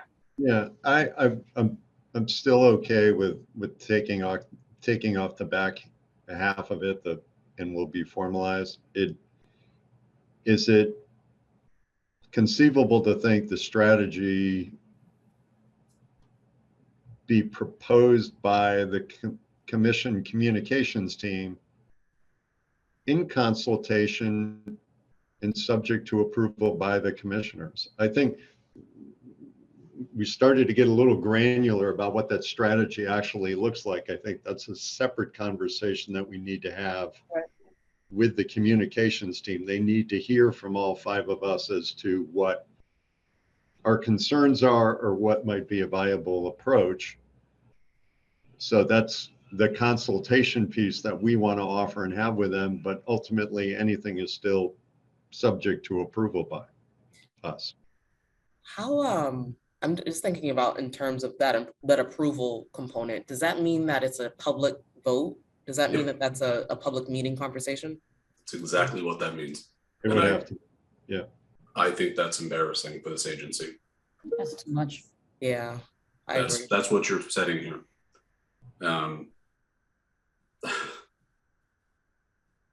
That this would be a commission meeting agenda item is 5 years into the existence of this agency that's mortifying to me, but I hear you, Sean. here we are. I agree. So Why is it mortifying? we're going to be debating how we talk to the press after a public meeting. And there's something that's in the implication of this too that's troubling, which is to suggest that commissioners were not consulted in the policy that exists today. I wasn't. You weren't here, I know. but every other commissioner that's here was consulted in this process. When was it enacted? I don't remember that. But we were all talked to. There was a consultation process with the former chair. Yeah.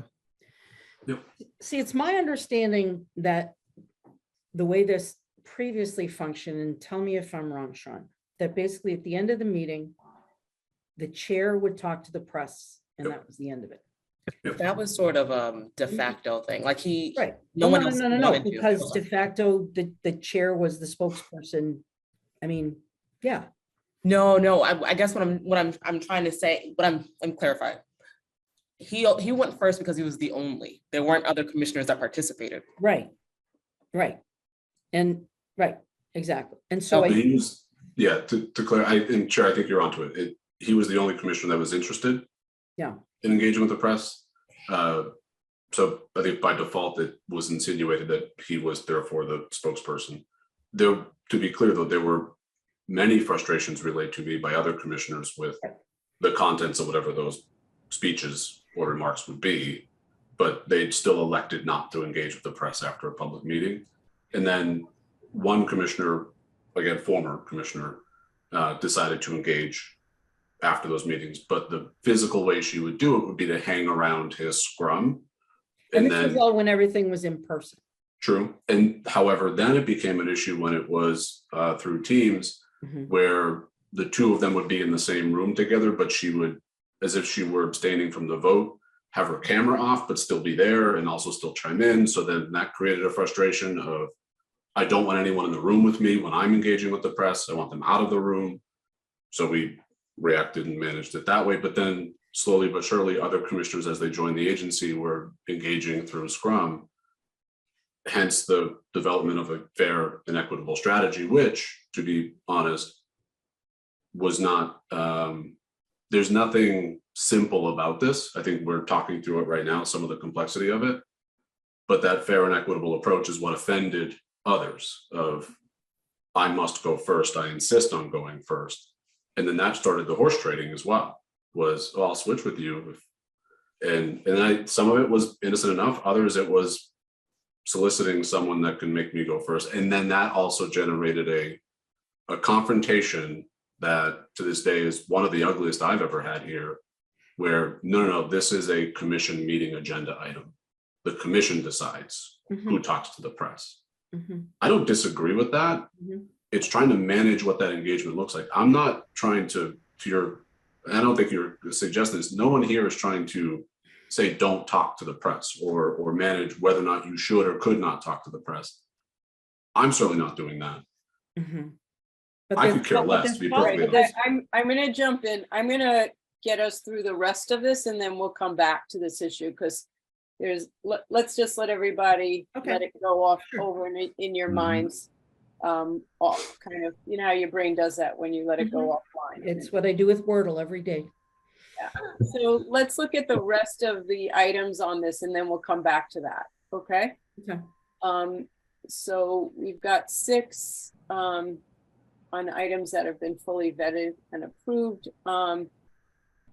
Here we have number 7. There's an addition. It just when there's no approved commission policy, that you say this has not been debated and decided, and they are speaking in their personal capacity.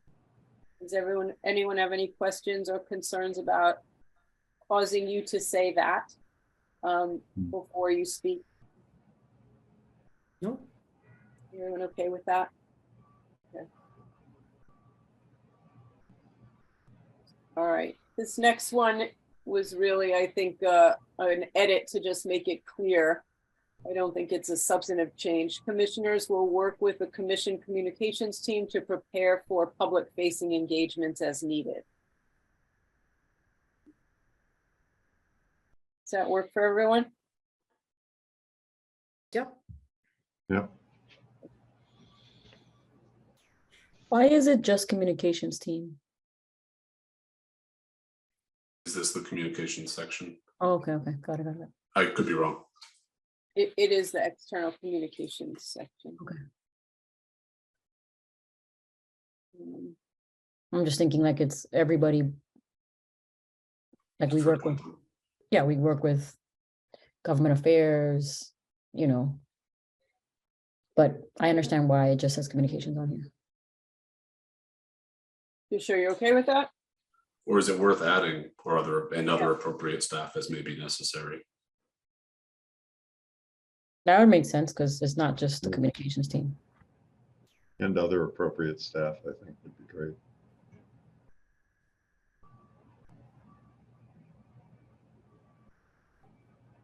Okay. As long as Sean okays it. No, I'm just kidding. If it's public facing, I'd say be prepared. Right. Okay. This next one is also, I think, just it's a clarifying edit. It just communications will work with individual commissioners to respond to particular requests related to the commissioner's work projects and or interests, but not on non-commission related issues. And I don't think that's a substantive change. I think it's just a cleaner way of saying it. Any questions or comments on that?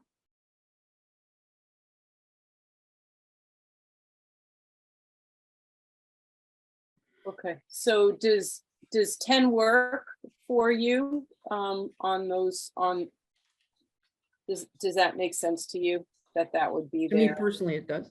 Yeah. Anyone else have questions on 10? Or comments?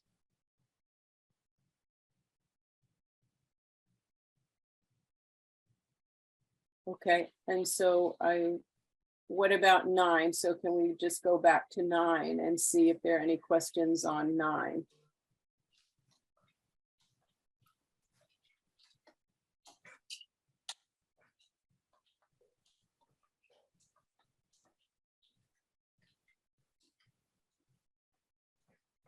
Okay, hearing none. I think that, I think I do have a question. I'm just, Sure. the way I'm trying to like visualize what this would be. What is a non-commission related issue? Sean, can you give us an example? I'm trying to remember some of the issues we kind of talked through here.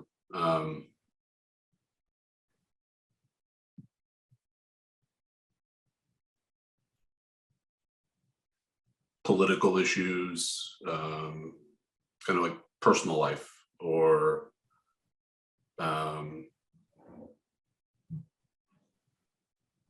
basically like there's going to be circumstances that I'm trying to think of an actual like example to give you. I mean, the chair just shared one. Yeah, I think she shared one that needs the test under 10. Yeah, that's not, that's Like, it's not complex. I wasn't Completely Okay. black or white to me, but let's say there was a I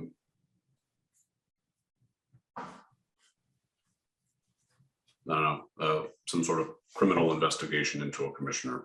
Drinking and driving or something we talked about. Yeah, that like, but like the commission obviously needs to be mindful of that. You're still a commissioner. Mhm. But it might be, we may not be managing your press around that.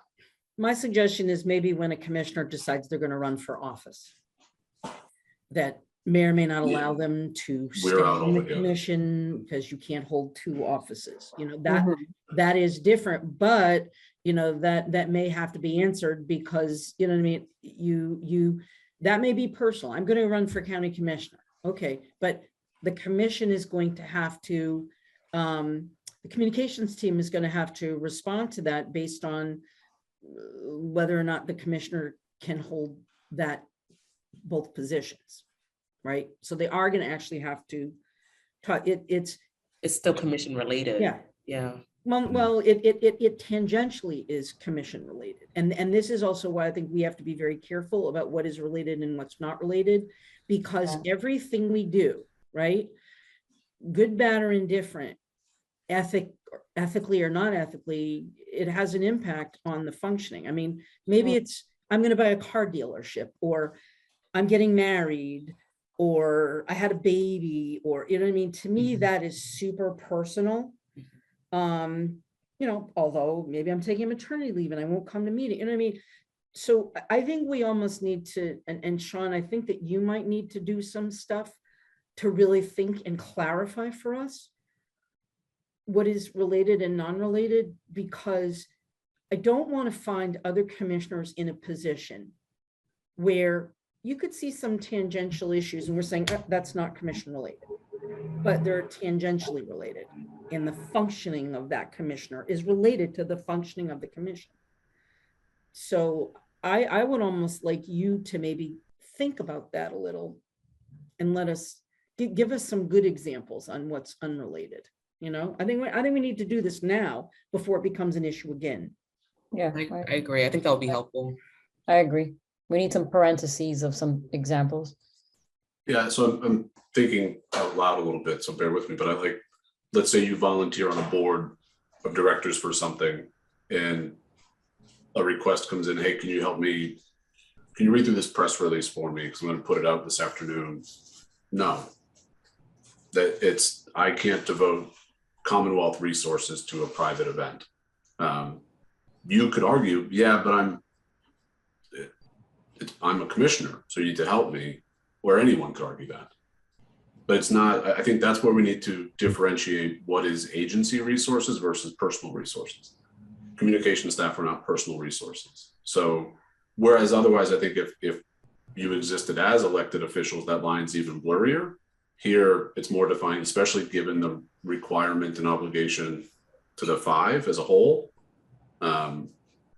That's, again, it's, to me, that's non-commission related, I would probably say. And I also think here, each and every circumstance could be, it gets escalated.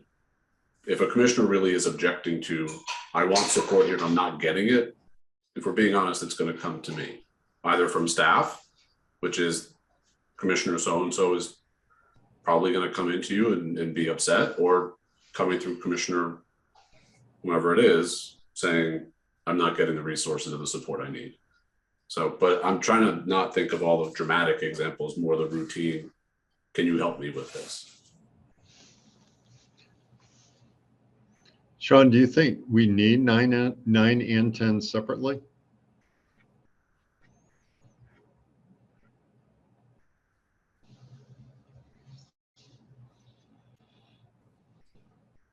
I do think you want to set, and this might be against my own best interest, but I do think you want to set the expectation that our staff will work with commissioners to respond to requests.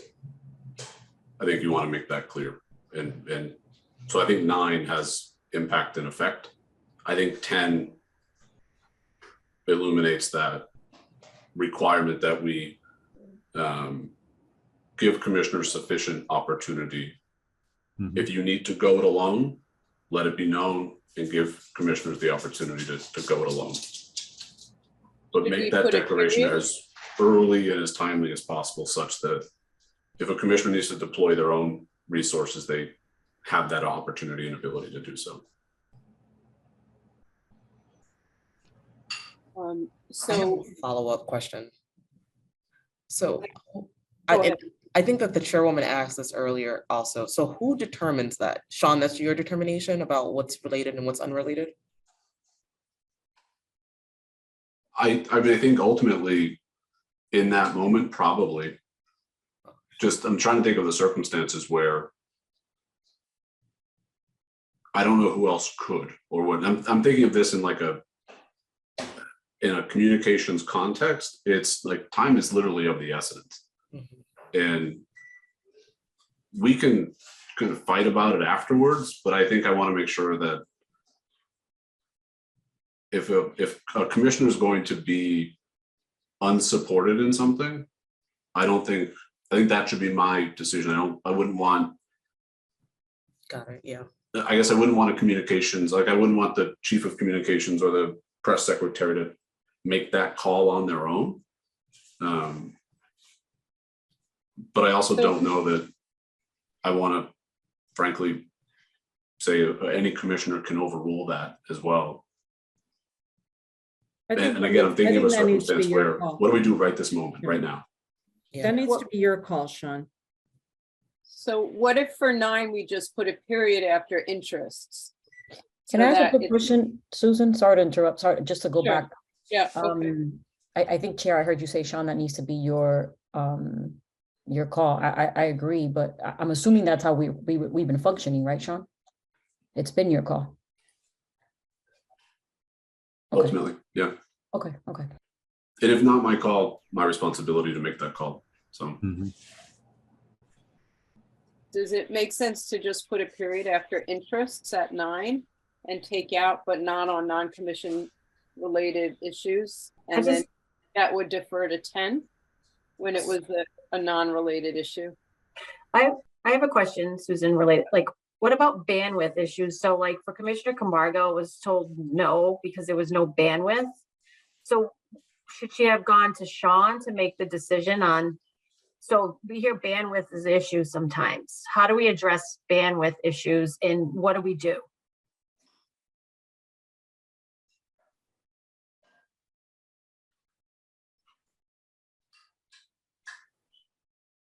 I guess I don't know how you governance that necessarily. I think Commissioner Camargo had 2 choices in that moment: go it alone, as she did, or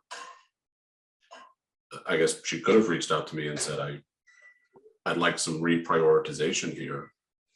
But I don't know that it would have changed the answer necessarily. And in her circumstance, she was living a deadline. So if she could have said, for instance, it's timely in a sense, but I can give it a week, we probably could have gotten to it. But it didn't have a week, so she made a choice.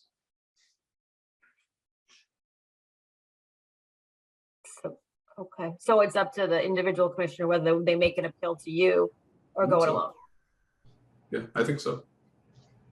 Susan, in response to your suggestion, I think that's a good way of doing it. I think that 10 does, it would also cover if something was not related to the work that we're doing here at the commission. I think it suffices. Susan, I agree on your suggestion on number 9 too. I would just put, just so we're clear, it's work projects and or work interests. So somebody can stand up and say, well, that's my interest. It's not work related, but I have an interest there. Good clarification. Okay. All right. The discussion on those. Number 11. Executive director will use a standard, and I changed this from develop to use because developing is part of the implementation of the charter, not part of the charter. So executive director will use a standard operating procedure for alerting commissioners of urgent public health, safety, and welfare incidents in a timely manner.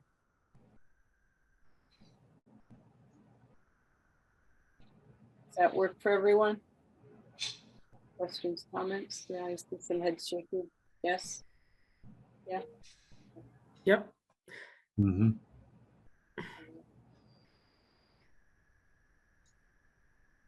Okay. 12 we've looked at before. 13 is an addition with regard to social media. It's an added D. Commissioners are aware that their personal social media accounts may become public forums and therefore subject to the Public Records Act if used to engage in public discourse of commission-related issues. Questions or comments about that? That makes sense?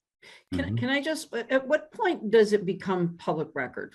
Like my Facebook page. I mean, I don't put anything other than I announced that I had a new job.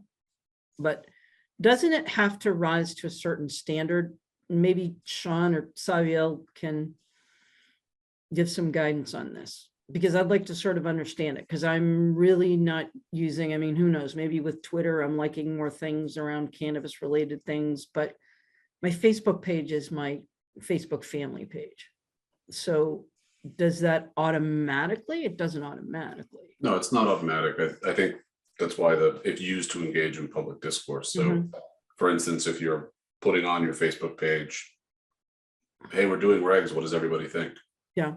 You're inviting public discourse now. So we may have done, I want to check, I'll talk with Christine. This has been an issue in the past where a commissioner used her Twitter account Mhm. to, and it wasn't just like retweet commission things or share, like we have jobs available. Instead it was, what do you think? And talk to me, reach out to me. Here's my email, here's my phone number. Mhm. And then of course people would tell her what they thought. And she didn't love that feedback at every moment, and then started blocking people and muting people. And that's where the objections came of, no, you're a public official. You can't block me. So I feel like we put together some guidance for commissioners in that moment. Let me just see if that's the case. And if it is, we can just recirculate that as a refresher. Yeah, I think that I've actually done some training on this, and I wanted to do some further training on this. But you know, is there any way that we might want to sort of check in with you know, council sort of on a regular basis, say, hey, how we, you know what I mean? Does that make any sense? It doesn't need to be in here. I'm just saying as sort of a policy or a, you know, not a policy, but as a good practice that maybe, you know, biannually or something, we maybe ask somebody on the staff to take a look at some of that stuff and see if we're doing the right thing or not the wrong thing. Does that make any sense? Chair, More we can often do than that. not, Oh. it becomes a question. I guess our opinion is going to be just that we share with you. It's ultimately going to be decided by the Secretary of State's office, whether it's a public records issue. Yep. It may be even the AG's office as far as ability to say mute or block or, so again, we could offer advice, but it's really it's worth what you pay for it in a way, and that's not to be Yeah. pejorative. But Here, I was just gonna say that we can add it to the list of things that we, at the last meeting, we had talked about that we were kind of creating, because whiteboard list. yeah, the little whiteboard. I do a lot of social media. I created new handles Mhm. for myself, which sucks because I have 2 Instagrams, 2 Twitters, you know, 1 LinkedIn, but you know, I'm very careful all the time. But you know, either way, I think it's something that we should check in, because you know, you just never know. You know, I've gotten very random messages, things. So, but I think we added to the list of things, you know, for future commissioners and for ourselves to check in with legal in terms of things, trends, things like that. Yeah, that's a good idea. Yeah. So it sounds like this is a useful addition. Yeah. Is that correct? Yeah, I think it's good. I'm just sort of thinking, you know, how we avoid problems as opposed to, you know, stating that it is a problem. I'm just aware of the time, and I want to be sure that we have some time to talk about the meeting that's now December 5th. Mhm. So I just want to go back to 5 because we didn't reach agreement on that. And the first piece that may be the easier question is, should whatever the strategy is be formalized as a standard operating procedure approved by the executive director? You want to keep that requirement? Can we come back to that one? Can we just think about it to the next meeting, or have Sean take? Yeah, I mean, what I want to do next is talk about the outreach and consultation meeting, which I'm presuming that we're circulating this version of the charter. So I just wanted to, I mean, we can keep this as an open question and get feedback on it. But Commissioner Roy? Yeah, I just a question maybe to think on how, if 2 parties agree to switch, how is that not fair or equitable if it's a mutual agreement? And that's just a question to think about maybe for till next meeting. But if Bruce and I agree to switch, he's gonna do something or I do, and I'm 1 and he's 3, and we switch and we're both happy with that, and it doesn't disrupt anybody else. How is that not fair and equitable? And maybe we can all just think about how it is or it isn't fair and equitable. That's all. Right, and so that's the detail of what would be a change strategy. Yeah. If everyone agreed, and the question is, should that change to the strategy be subject to approval by the commissioners, which means you'd have to discuss it at a public meeting? Or is that something that can be done in consultation with the communications team? That's the difficult question that we've been grappling with. And the executive director. And the executive director. Do you want to answer from us? So what'd you say? What? No, I'm saying, Susan, do you want answers from us? Are you asking us? Yeah, I mean, if we can get to an agreement on this, I think that would be helpful. But if we can't, then we'll just leave it and we'll get feedback from the direct reports on the question, and then it will come back to you after that meeting. I think, so my opinion is it should remain in consultation, and it's because of the public meeting element. Mhm. I personally would like to get rid of the standard operating procedure. Again, if I'm not voted, I'm not voted. It's just, I think that in consultation with the communications team, we can come up with something that remains fair and equitable, but also allows for some flexibility. But, you know, again, if people don't agree with me, I'm okay with that. Chair, I would agree with that, Chair.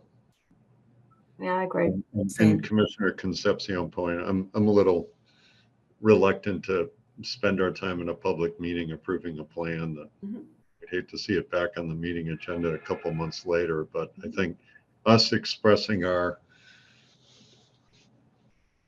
desire and wishes, and the Commissioner Roy's point, you know, we have a plan almost every meeting to figure out, hey, I can't go first, but let's trade. You know, that's kind of on us, and doesn't put staff in a position of leaving any of us out.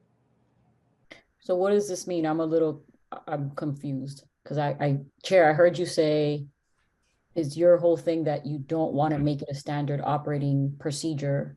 So it's not set in stone, so we can kind of move it around when we need I to. guess that my issue is, I don't think any commissioner should be muzzled by this policy. I understand the need for equity, so everyone has an opportunity to equally, and again, I had not really thought, you raised a point with me about how it's a strategy in horse trading and somebody might not want to go first. I have always perceived going first as the prize, that going first allows you the greatest megaphone to speak with the press. There may be some reasons why for that particular month, someone doesn't want to go first, but I don't think that they should be muzzled. And I do think that we can, and Sean will probably disagree, that we can be adults and kind of come up with a way that we are sensitive to the individual needs of the commissioners to determine whether or not I go first, second, third, fourth, fifth. And it's not an argument. I think that it's, I either go first or I don't go first. Yeah. You know, and that's sort of how I see it. And maybe the second person doesn't want to go first. And I understand the complexity there, but I think that we can, in working with the communications team, come up with something that doesn't unduly muzzle or create problems for people. Because some people may not want to speak because they don't want to talk about an issue. Chair, when you say All right, muzzled, excuse me, I'm gonna, because we're going sure. again on what the change strategy would be. I just want to see, I think this sentence captures what you all kind of circled around. Mhm. The strategy will be developed by the communications team in consultation with the commissioners and the executive director. Okay, I'm good with that. Does that work for everyone? That works. can I have a second to read it? Because I'm still confused and I know we Yep, go Right. ahead. We took out the standard operating procedure so that it's more easily changed if, but it would. You know, I guess that's, Yeah. and I don't mean to be difficult. I guess it's just because we've had so much talking about it. That's the one part that I don't understand. So I want to just, I mean, I'm outvoted, it's okay, but I don't understand that. I don't understand that piece. And I know the chair said, so that we're not muffled. And chair, what you mean by muffled is if you don't go first, you can't go at all, right? Is that what you're talking about? Yeah. Okay, okay. That point, or to that end, I think, and maybe it's just terminology, but I think even the strategy is going to have to be documented. Yeah. Because one of the things I get a lot of feedback on is, where's the policy on that? Sean, I'm glad you said that because I was trying to remember where that came from. We had a conversation here in governance, and that is where that standard operating procedure came in because of the, the That's why I'm veil of asking. uncertainty around what the actual procedure was. That's right. exactly right. And I guess that's, I'm getting lost in translation, but that's why I'm asking, and that's why I keep looking at it, and I understand I know, Chair, you were using muffling as a word, but muzzled, but I was getting stuck on like the procedure piece and the policy piece, because I think we do need it in writing. Whatever we come up with has to be, however we come up with it, whatever it is, it needs to be a standard operating situation, whatever. So that's where I was. So thank you for allowing me to be. And if I can just give you sort of another scenario. So I don't want to go first. I can't go first, but I want to talk. So in the meeting, I say, here's my number, call me. I'm not going to be at the scrum. I can get around that. And so that's also why I just want to, you know what I mean? Maybe I can't go first, but I can go last, but I can go around the process. And so I understand that, but what is the, I guess, like, what is the issue with it being documented with the standard? No, I don't have a problem with it being documented. I just have been uncomfortable with basically staff telling me, if you don't go first, you can't talk at all. And I'm uncomfortable with that. So it's not the documentation of it, it's it's what we have in place. Yeah. That's the problem. Okay. That got And lost I- in translation. I But here, feel that got there's lost. a way for us to work this that Yeah. may be more amenable to all of us having our voice, but also understanding the need for the staff to manage this. I understand that.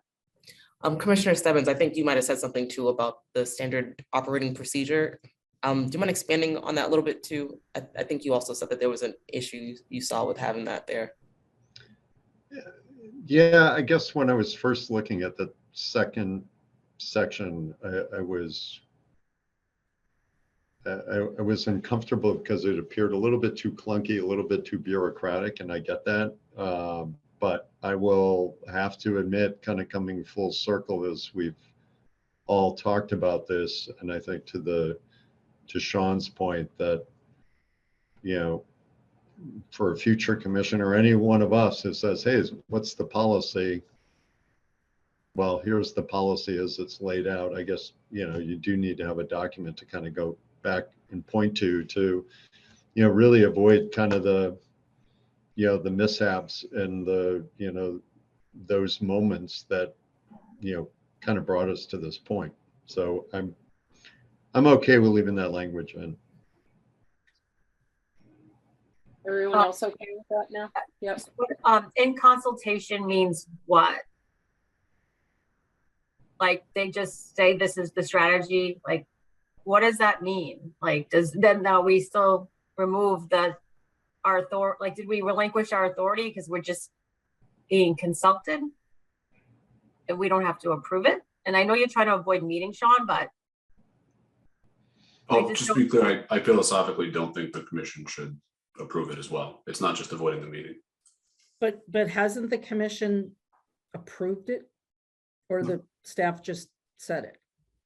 This is how. See, but it's not those two polar ends for me. It's the policy exists because commissioners complained about the approach that was taken previously. Mhm. So it's not as if it was just done in a vacuum and imposed on commissioners. That's just not how it transpired. It was, there's a problem, we're going to come up with a strategy to address it. Commissioners, what do you think about this? And to me, that's a communication strategy. So, but it's not just avoiding the meeting. I think if commissioners do this, I'm actually not sure what your communication staff does aside from serving as clerks and scheduling things for commissioners to do as they're told. What? What? I don't get that. Like we will, whatever the I'm about policies to hire we another one. Don't decide, tell me that.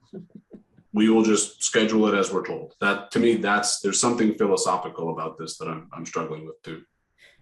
I don't think that's. So I think what you've said in the past is that the communications team are expert in this, and that their assistance in developing a strategy is their expertise. That's what I understood. That was what I understood from. But I think the consultation with commissioners is critical, and it's not meaningless, it's meaningful. Because ultimately it's commissioners that will be living this with camera on or in person, whatever it is. So I guess I don't see consultation as being a light touch. I see it as it's clear to me too from this conversation, that the conversations we've had, plural, that this is unsettled and needs to be settled. I just don't think it's settled with a commission vote. Okay. Who gets the final? That's my opinion. So Sean, in the circumstance that I lived, I was told no. And then, like, could you have weighed in and overruled them and said yes? Because no is no is no. Sure. Could you have come in and said, this is an extenuating circumstance? Can you overrule that? Right now, sure, because there's no SOP. So, yeah. It certainly sounds like when we talk about implementation of the charter, that this is an item that needs to be handled. Because it sounds like Sure. there's a. But I'm struggling a bit because this feels like the third or fourth instance where we've had this conversation, and I don't want to single you out, Commissioner Roy, but I think at one point in an earlier conversation, you indicated you agreed with the existing policy because it was fair and equitable. So I guess what's changed? I think I'm going to answer because I think the difference is that someone came up with another option, which is to keep the policy, but to tweak it so that if two commissioners can agree to swap, that could happen. And that's the proposal that came out of this conversation that sounds new to me. I hadn't heard that before. So Exactly. it doesn't wreak havoc on the policy. It just says if two commissioners can say, hey, will you swap with me this time? That can happen. So with that example, therefore, though, when the commission votes on it, if someone comes up with a different idea and a different approach, the commission must then vote on it again in order to change it. Well, not the way it's currently, Yeah, Correct. no, not the way that, Taking so I up think the- everyone agreed with you, came around to saying in consultation with the commissioners. Mm. But I think they're ready for some consultation with the comms team to make a tweak to it. I think that's kind of where If we I are. can just, the way I define fair and equitable is the counterbalance to what happened before. It was just the chair being interviewed after the meeting and no one else. And so what makes it fair and equitable is giving all commissioners, in essence, a megaphone, a platform to talk. And how that functions, I think that that's where maybe the fair and equitable may have been, because we're now thinking about every single permutation and backdoor deal, and as opposed to focus on fair and equitable, focus on allowing everyone to have that opportunity to speak.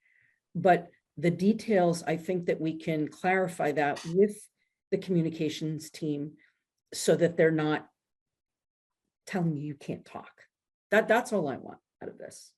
Yeah. So All right. I think I'm done. I'm done. We're Yeah, done. okay, and I really need some time to talk about the outreach and consultation meeting. So are we good with this as drafted for now? It's not the final, but is it good enough? Okay, I'm getting a lot of head shaking and thumbs up, so, okay. All right, so essentially we've gone through the whole thing at least 2 or 3 times. And so do you feel that this version is ready for the outreach and consultation meeting? That this would be the draft version 8 that would be distributed to the direct reports to get their feedback on? And I can stop sharing so that I can then finally see it all. I feel it is, as long as we feel we've effectively resolved all those outstanding questions, which Susan, I know you've been tracking for us. I mean, I think we're never going to make it absolutely perfect without their input at some point. So I'm happy to encourage us to move to that next step. Other thoughts about that? Everyone else in the same place? Well stated, Commissioner Stebbins. Okay. So secretary of you. I mean, professor, so professors of you. Without being Definitely clunky, not being clunky and bureaucratic. You know, commissioners, I want to call you by your first names, but I feel that I have to call you commissioner, but it does feel a little clunky, I have to admit. So the next question then is, given that we're not having that meeting on November 29th because some of the direct reports weren't available, we're going to have it on December 5th. So a couple of questions. The first question is, how far in advance should I send this to them? Should it be a week? Should it be as soon as possible? How long do you want them to have to review it? Can I ask a quick question? I'm sorry to throw a wrench in the whole system. I know we have December 5th, but I'm assuming that's okay with everybody, right? It's a whole day of prep for our board meeting, which we've done in the past, but everyone's okay with that, right? I just want to make sure. Because that's the day everyone's available, right? Like they're all available on that day. Okay. I do, you gotta, maybe Commissioner Camargo is getting this point. To lose a whole day meeting week is, for me, is really tough. Mhm. I'm just curious. Maybe. I don't know how much, I Sean, I don't know how much is on the agenda. I know Matt just on the agenda. I don't know how much is on there, and I know we've been doing this and we've been pushing and killing ourselves. It sounds like we didn't know that people weren't available for the 28th and now we're switching it, but I'm just, I'm just Yeah, voicing. the lack of availability is both, it's scheduled time off, vacations, which I have a hard time asking staff to not take a vacation. Yeah, of course. Although admittedly, some were willing to say, I will cut my vacation short and come back. I just couldn't ask them to do that. No, absolutely not. Yeah. And then I also have heard the feedback about public meeting weeks, and Scheduling all of us is a Herculean task, to say the least. And everyone's available that day, though, our whole team that's supposed to be there. As of now. Okay. Yeah. Yeah. Okay. All right.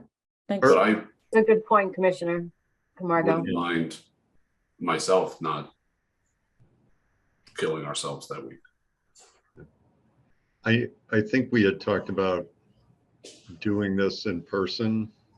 Is that still a plan? And I think we had last talked about direct reports, but as we're going through this document, we're including other people who are not direct reports, Director of Government Affairs or Chief Finance and Accounting Officer. And obviously we want to have those people in the room too, be it virtual or in person. So my understanding was that December 5th was an in-person meeting with all of you and the direct reports 5. And Commissioner Camargo had suggested she'd like to do a little bit of a. Right, a meet and greet. Let's, Yeah. I'm gonna get to that question. So the question I have, which is relevant to what you just were saying, is how do we want to get feedback from across the agency, right? Because there are the direct reports, and then how deep into their staff, and how do you want them to get that feedback? One of my concerns, yep. Can I ask Sean to maybe address that first? Okay. Yeah. Yeah, I've given some thought, and I've also suffered through this before myself. Of if I talk to 2 people that I think should be involved, I'm probably excluding 7 others that think they should be involved. And so that's one of my hesitations is and I've lived this with, I have a staff meeting, it's department heads. Well, I consider myself to be a department head. Why was I not included? At the direct report level, everybody reports up and through them. So I feel like, so for instance, Adriana will be incorporated through Alyssa's presence. How Alyssa incorporates that feedback, I guess I want to be respectful of that dynamic. And also knowing that if you invite Adriana, there's going to be at least probably 10 other department heads that will be excluded. And then I will hear from them or some subset of them. So. And I was only identifying not just direct reports, but anybody who we specifically mentioned. I mean, we specifically mention a role for the Director of Government Affairs. We specifically mentioned the CFAO. I understand the tension that might create, but I just throw that out there. I would perhaps we start with direct reports and go from there ultimately as well. As far, because I think at the end of the day, you still want that feedback, but I guess I'm predicting emotions that I will hear about without a doubt. I've heard about. Okay. Sean, is it your sense that the direct reports are going to come to the meeting having talked about the charter, the draft charter with their staff, or are they going to do that after the meeting? And I think they're looking for some direction as well. Okay. So I've broached this obviously with them and said this is coming, and it's generated questions of what is expected of us. So in other words, are we there to listen? Are we there to engage? Are we there to offer feedback? Is it tweaks versus substantive edits? So my answers have been, I will bring that to the group here. As far as I don't want to set their expectations without getting some clarity from this group. So I can just say a little, just having experience designing outreach and consultation. So my first gut reaction is to ask them to come to the meeting before they talk to their staff, because there's going to be a lot that is going to be misunderstood and assumptions will get laid, and then they'll get feedback based on false assumptions. So I think what we really want is a chance to have them ask clarifying questions and make sure that we've clearly stated what you want to say. because some things will be misinterpreted and we need an opportunity to clarify for things that are just that we just haven't been clear enough. And so someone's reading it in a way that it wasn't intended. So that would be my first thing. And what I was going to suggest, because we won't have time to go over the entire document. So what I was hoping we could do today is look at a list of all the issues and say, what are the priority issues that we absolutely need their feedback on? That would be helpful in an in-person meeting to get their feedback on. For example, interactions between and among commissioners, executive director, leadership teams, and staff.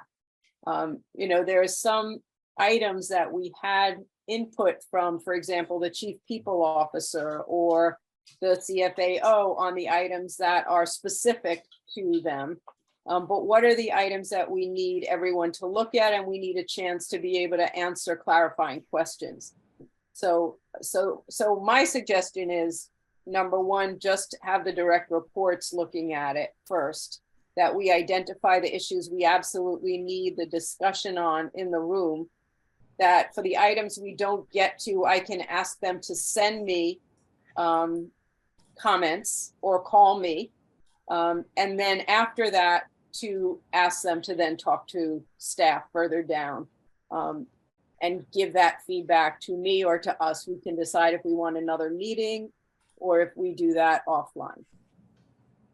Susan, At the meeting, I would just say that I think it's engagement, but it's two-way learning. So the way I frame it is, what doesn't make sense to you here? Let's see if there are just clarifying questions. And then once we know that you understand the substance, give us the input on it. And the input is really, is this actionable? What can't be implemented the way we've been thinking about it, because the staff are involved and no one here is staff. Susan, I think to answer one of your questions, as I'm looking at the document, I think kind of starting on page 8 and going through page 12 is the bulk of where I think we need their input. I think a lot of the things ahead of that are either laid out in statute or, pertain particularly to the executive director, or, or things that are really, really dependent on the commission, I would say, maybe with the exception of the commission treasurer's role and the commission secretary's role. I would certainly welcome their feedback on those areas. So I'm going to share my screen of just a list of issues.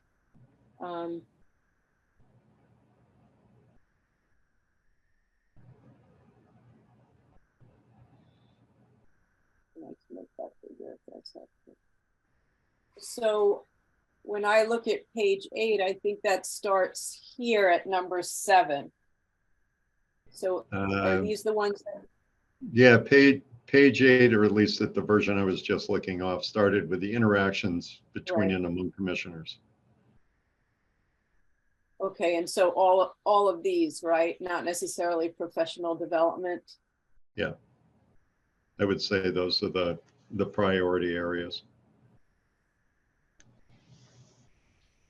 What are other people's thoughts about that? Does that seem right?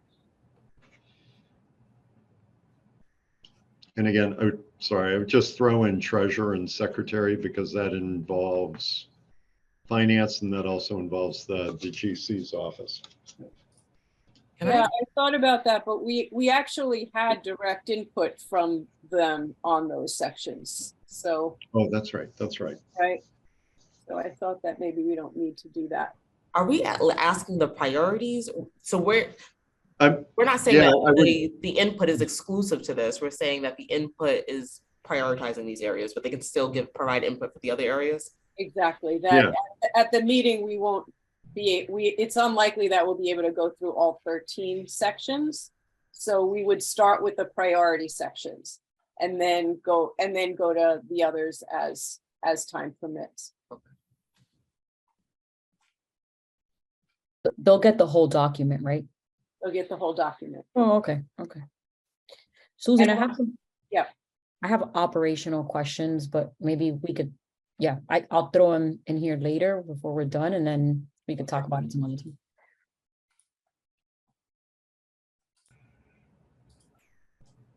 Does this sound like it makes sense? Sean, how are you thinking about this? No, I think that makes sense. I would want, obviously, by them having the whole document, one thing I don't want to lose is especially the purpose as an introduction. That's obviously, I think, it sets a tone. And I think that's critical, that I don't think they need to, they need to revisit it, but I think I want to establish it as why are we here? What are we doing here? And then based on that, let's dig into some of these interactions. So. And what are your thoughts about how far in advance we should send them the document? The same time they send us our board documents.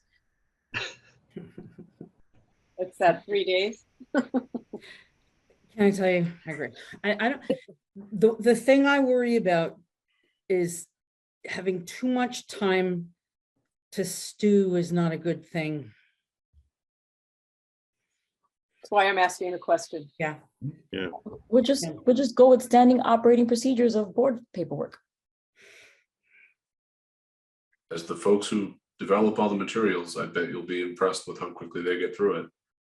So it's also what, 11 pages or something? So it's not the thousands we throw at you guys. So I mean, I trust the staff, so they could do it. They could do it. But I look at December 5th. What does that mean? Is it December 30th? Is it, there's a weekend, December 5th is a Monday. December 30th. No, I'm just kidding here. Sean, can I ask a quick question operationally? You have these staff meetings and stuff. I don't know all of them, but I'm just thinking operationally, are you gonna, okay, we send the document, are you gonna talk about this at one of your staff meetings, or not, I guess, not staff, leadership meeting? I think you have one every week, right? So like, are you gonna kind of set the tone there, give them the document? yeah, so that's actually come up as a question from the group, because that's where I've introduced this as heads up, it's coming, like set your expectations. I don't know, I'm generally kind of torn on this. I think you want to get their feedback individually as people that work here and have to implement and absorb some of this, but then also what is the group? I guess the more, it's pros and cons for me. The more kind of collaboration, collusion that goes on, the more kind of risk. And there are legitimate concerns I should share. One of the things that staff have asked me, and this is the direct reports, am I free to share my opinion? And when I share my opinion, what is going to be done to protect me from retaliation? From you, Sean, or from a commissioner, or, and the only thing I've conveyed is at no point in these conversations have I felt like not a meaningful participant in these conversations. And at no point have I feared retaliation. I feel like I can be honest with you, and I trust that's the truth for them as well. But that's emotionally, I guess that's where some of those folks are at. So that's why I'm asking. That's why I made my statement, because you're the person who's going to create the narrative around this. While when they get that email, and they're going to read it quickly, they're going to stop what they're doing to read it, and then they're going to start coming to you and saying, "Hey, what is this?" Right? But also, I think that it's I don't think we realize this, how what you said is so true in terms of the fear that folks have, the perceptions and narrative they've created around us, everything you just said. So I think for you, maybe you can work with Susan on this, but as a manager, you're going to really have to figure out how to deliver this to them, not just in an email, and then prepare them to come to the meeting. And I'm telling you, we're going to have to do something. I may sound like a total jerk, but I'm very concerned about the day that we meet in person.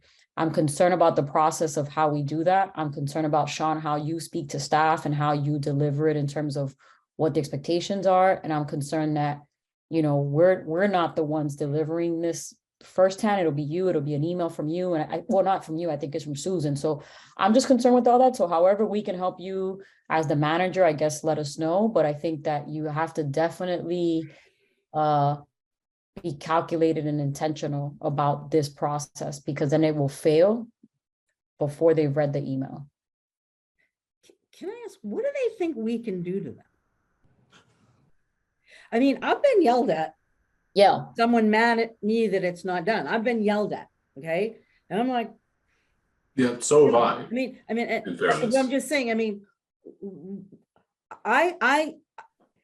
I'm still trying to understand what people think, what potential retaliation this is, because the whole point is to ensure that you are the manager, you're managing the day-to-day, we're, you know, but and I don't hope, I'm not sounding stupid, but what do they think we can do to harm them? I feel like I've been called on a carpet publicly in public meetings before. I have. So I mean, and I'm not trying to be cute about it. I think commissioners occupy a position of power at this agency, and so do I. Mhm. And I think as a staff member at this agency, it is not always clear who my boss is. And I think that's literally why we're doing this exercise as well, is to clarify some of that. But right now, this is happening behind closed doors. And so for some folks, it's we are Oz behind a curtain, and they don't know that clarity of, we've actually settled, and I think in this process, this exercise created additional clarity, but it's not been conveyed.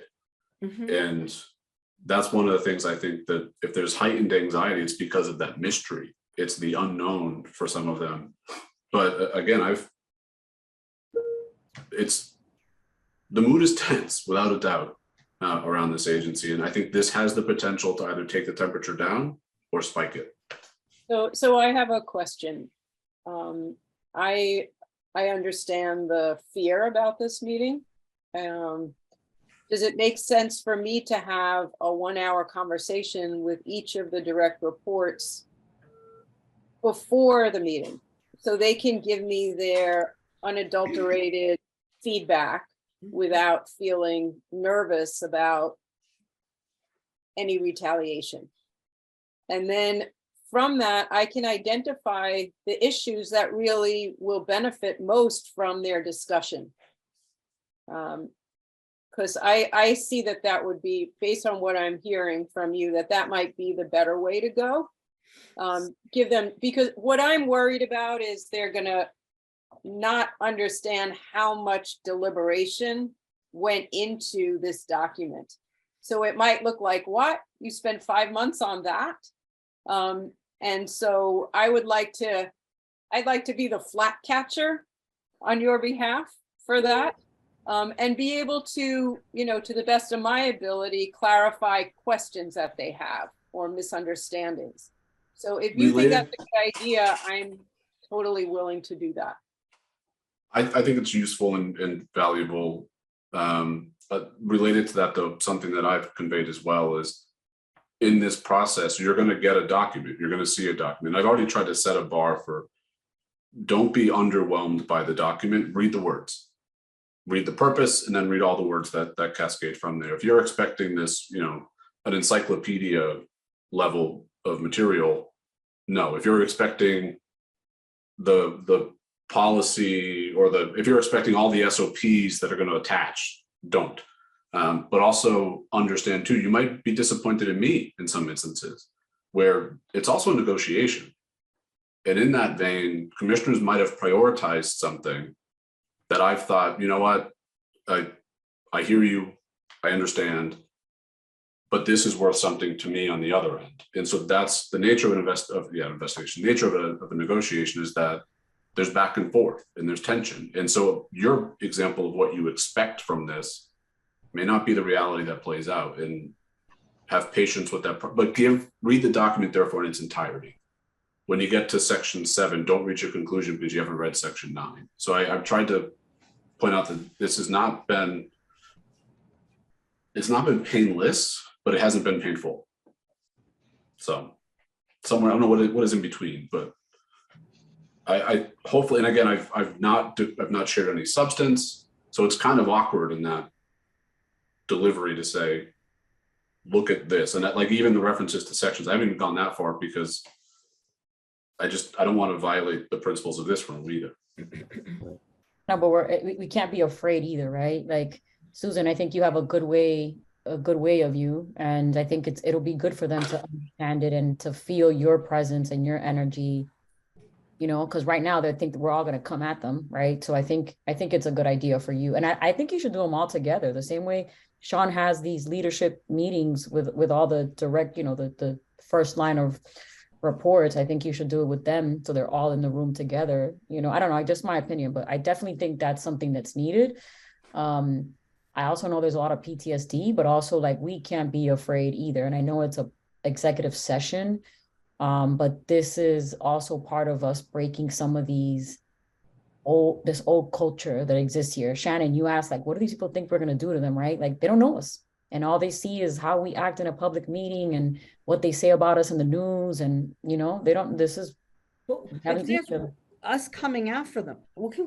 How do we come after them? That's what I don't understand. Well, I mean, I'm just No, using no, no, I'm no, just no. using When you example. say that, it makes my head explode. because, Sorry. Like, Maybe, well, you know, people have felt that either we've yelled at them or they felt that we've over asked, or that was the wrong thing for me to ask. I mean, for me to say, but you know, there are feelings out there. Trust me. no, trust me, I've been on the receiving end of some feelings, and you know, So have I. So have I. You know?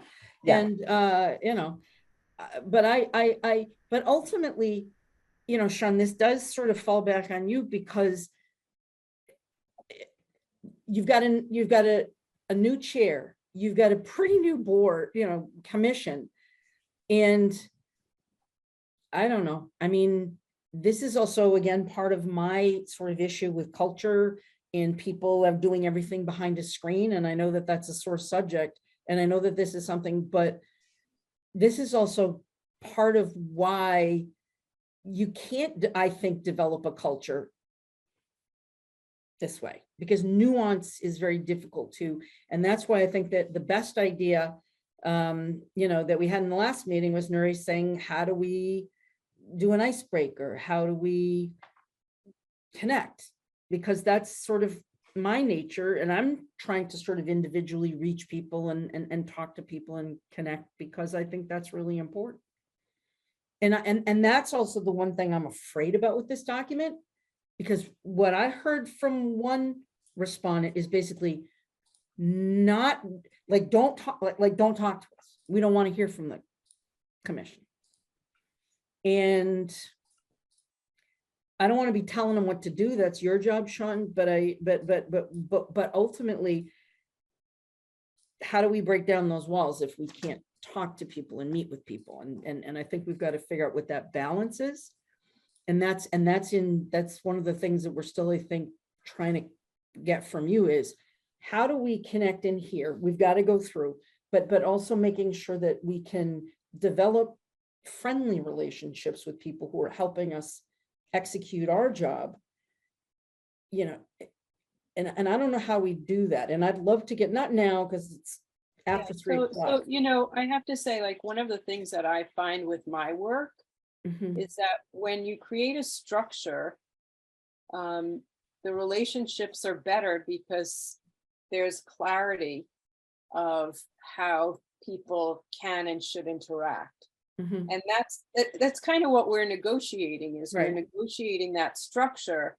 And that's why getting their feedback, like where, for example, you have direct access to department heads. Is that something they want? You know, but it means that you won't be going directly to staff. So is that their negotiation that says this is, as if I can protect my staff by letting them come to me. So that's what we're trying to kind of put a structure in place so that people aren't dinged all the time. But Sean, I wanted to ask you, because Commissioner Camargo recommended that I get feedback from the direct reports together.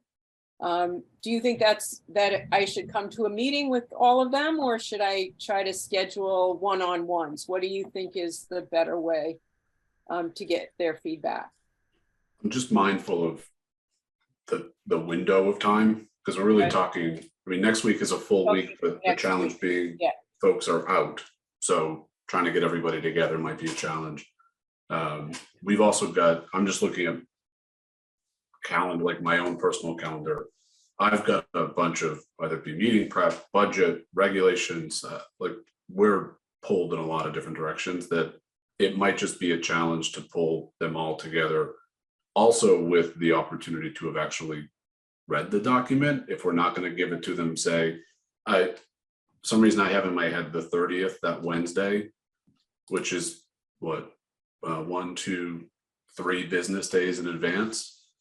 Granted, I'm sure that they'll spend the weekend as well, so.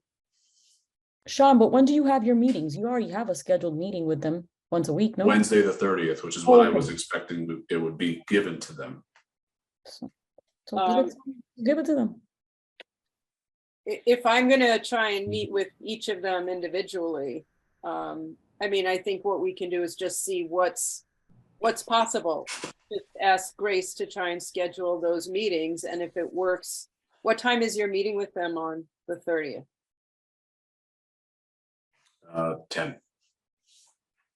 Okay, But Kim had her hand up. Yeah, I just so I'm clear, so once we agree on that timeline, then Susan will send it to the direct reports or Sean will send it to the direct reports?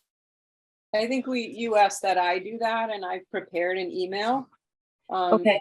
Which I'll send the draft to you, Sean, to make sure it's consistent with, what you've been saying. And is this document considered privileged and confidential? And if it is, does it need to be marked as such? Privileged and confidential is relative to attorney-client privilege. Right, so I know, but I mean, I don't know is, where you're getting it here. And just say, please do not for Yeah, like- distribution. I think there was a concern about it getting like shared beyond, and I'm just trying to address what I heard before is keeping it at the first level, and how do we address that properly, respectfully, and that's all, because I did hear that go around. So what if I mark it not for distribution? Yeah, that's all, because I did hear that as a concern. Okay. And we're mindful of it because it's still a document protected under executive session, if I'm not mistaken. Correct. Mhm. Okay. I'll add that. Do you think if you meet with them at 10, and then I hit the send button at 11, they need time to read it, will I have time to meet with, it's 5 people? Yes. We should see if there's time for me to meet with them on the 1st and 2nd. That's what I would want to be able to do. Right. Does that sound like a plan, everyone? Mhm.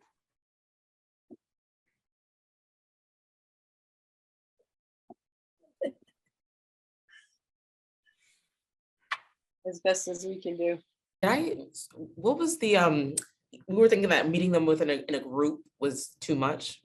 Even if it was San Sean and you were just with the direct reports. I'm just thinking about for timing purposes and schedules. Would that work if it was with the direct reports and you, Susan? I think Sean's sense was that it would be harder to find a time for me to meet with all of them than for We me got to so just far, schedule. got it. Sorry, I guess Commissioner Comisión, thank you for asking that question, because I guess in my head I was thinking, why doesn't Susan just jump into Sean's meeting? That's what I was thinking, but then it takes away Sean's agenda for the day of whatever you have to talk to them about. But that's what I had thought. But thank you for asking the clarifying question, because I was thinking the same thing. Susan, will staff have a mechanism after you have your one-on-ones to get back to you with concerns prior to, like, so they read the document, they have concerns, how do they express? Do they have to wait till the day up, or how do they express that? So I will schedule a 1-hour meeting with each of them to hear their concerns and answer questions.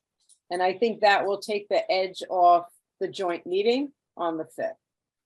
Because Oh. they'll have already expressed some things, and I'll be able to explain some things. And I think that makes me a lot more comfortable for the 5th, for them to share their immediate reactions. And then I don't have to ask the question, what are your immediate reactions, which could take the whole time together, and be able to, yeah. And on the Right. 5th, could you walk us through the, like, what do you envision? So in other words, we don't want people to feel like necessarily on a hot seat, right? So like how do you envision this? Are you putting slides up? We're going through each slide. Like, can you explain so we have an idea of what that day would be like? Yeah, and I think, so what I thought about before we had this conversation was that we would identify the priority issues, and I would walk through each of those issues and ask for clarifying questions first, and then comments on it. I think now that I'll have a chance to, I hope, meet with each of them separately, what I may be able to do is identify themes and say, the best use of our time is to have your input on this particular section with these particular questions, because I heard those questions come from 3 of the 5 of the direct reports. So I think that would focus our time better, and kind of say, then no one has to be frightened of anything, because it's just like, here's something that's not clear, or we're worried about this kind of interaction, and let's talk about it, as this is, we need to refine the solution. That's what I would hope that we're doing, is that we're making refinements, because now we've got 5 more sets of eyes, and also the people who will be helping to implement this on the agency side. But I think we would start with coffee and some muffins, if that's possible, if the commission is allowed to provide that at a meeting. So yeah, we should have start with just some open time where people can just kind of, say hello. Yeah, I promise you, I think very hard about the design of the meeting, so that it's productive and that everyone feels safe and listened to. That would be my plan. But I think the best thing would be to identify the points that need additional conversation. Mhm. That's what I think would be the best way to move forward. Susan, the meeting is on hold right now for 10. Is that the starting time, like the actual business starting time? Yeah, it says 10 to 3. I think that we may want a little, we were doing like 9:30 to 3:30 maybe, but I'll check in with Grace about that. Do you have an opinion about that? I was just gonna say, just give us enough, like we ourselves walk in there and spend 15, 20 minutes, blah, blah, blah, this is a whole other layer of people who haven't really seen us in person. So I would even say I could be pushing it. Whoever wants to work can, but as an option, I would say, session, commissioners will be available. I don't know, commissioners, I'm putting this out there, but 9:15, for networking, for meet and greet and networking, and if they want to come early at that time, they come. If they don't, but at least we make it optional. I think it's a really good idea. And that doesn't violate open meeting law? Like, what do we have to go into a live meeting first? I don't know, I'm asking. I'm not talking about policy. Okay. But Just we will be kick cautious. it off the same way, with opening in public meeting and then going into executive session. Mhm. Yeah, I mean, no, Commissioner Roy, I get you, but I also think about folks went to a Reds Woosok game and hung out all together at night, right? So it's like, this is no policy conversation, 9:15 meet and greet, I also think going into executive session puts you in another place in terms of nervousness. So I don't We're know. all gonna have to shove so much muffin in our mouth that we can't possibly violate the open meeting law. Just stand there with a full mouth and we're Exactly. good. And I'm gonna get good muffins. We're gonna have like a contest. Exactly. How about donuts? Thank you, I'm Chair. okay with Thank you, Chair. that. Okay, so if we start, the meeting's going to be in Worcester. So we start at 9:15. How late can we go? Well, we start with the networking at 9:15, right? And then we start at 10. Is that the thing? We may start a little earlier than that. I know 45 minutes is a lot of networking time. Yeah. But how late can we go? I think no later than 4, if I'm not mistaken, would be That's like for me. drop dead 4. Yeah, Ava, is that gets you home in time to get? it does. Okay. That's good.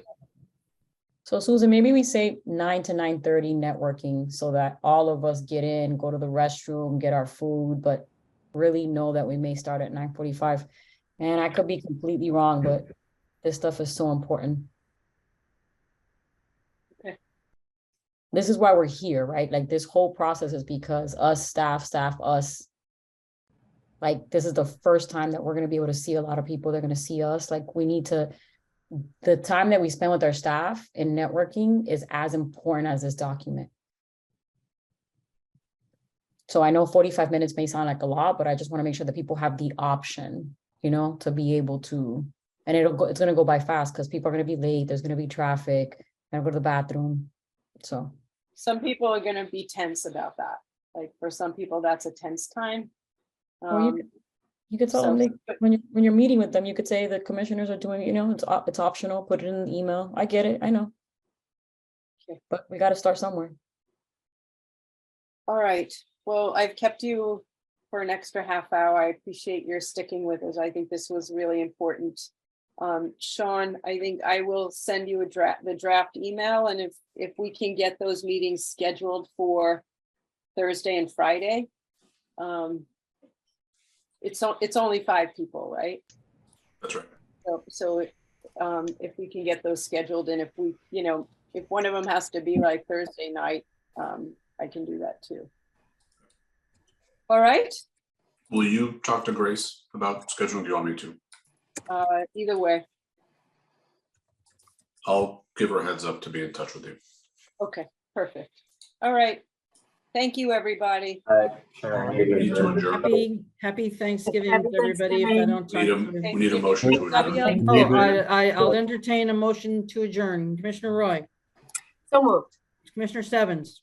Second, I will take a roll call, but no discussion. Commissioner Camargo, I. Commissioner Concepcion, Aye. Commissioner Roy, Aye. Commissioner Stebbins. aye. The chair votes aye. It is unanimous. 5 in favor, 0 opposed.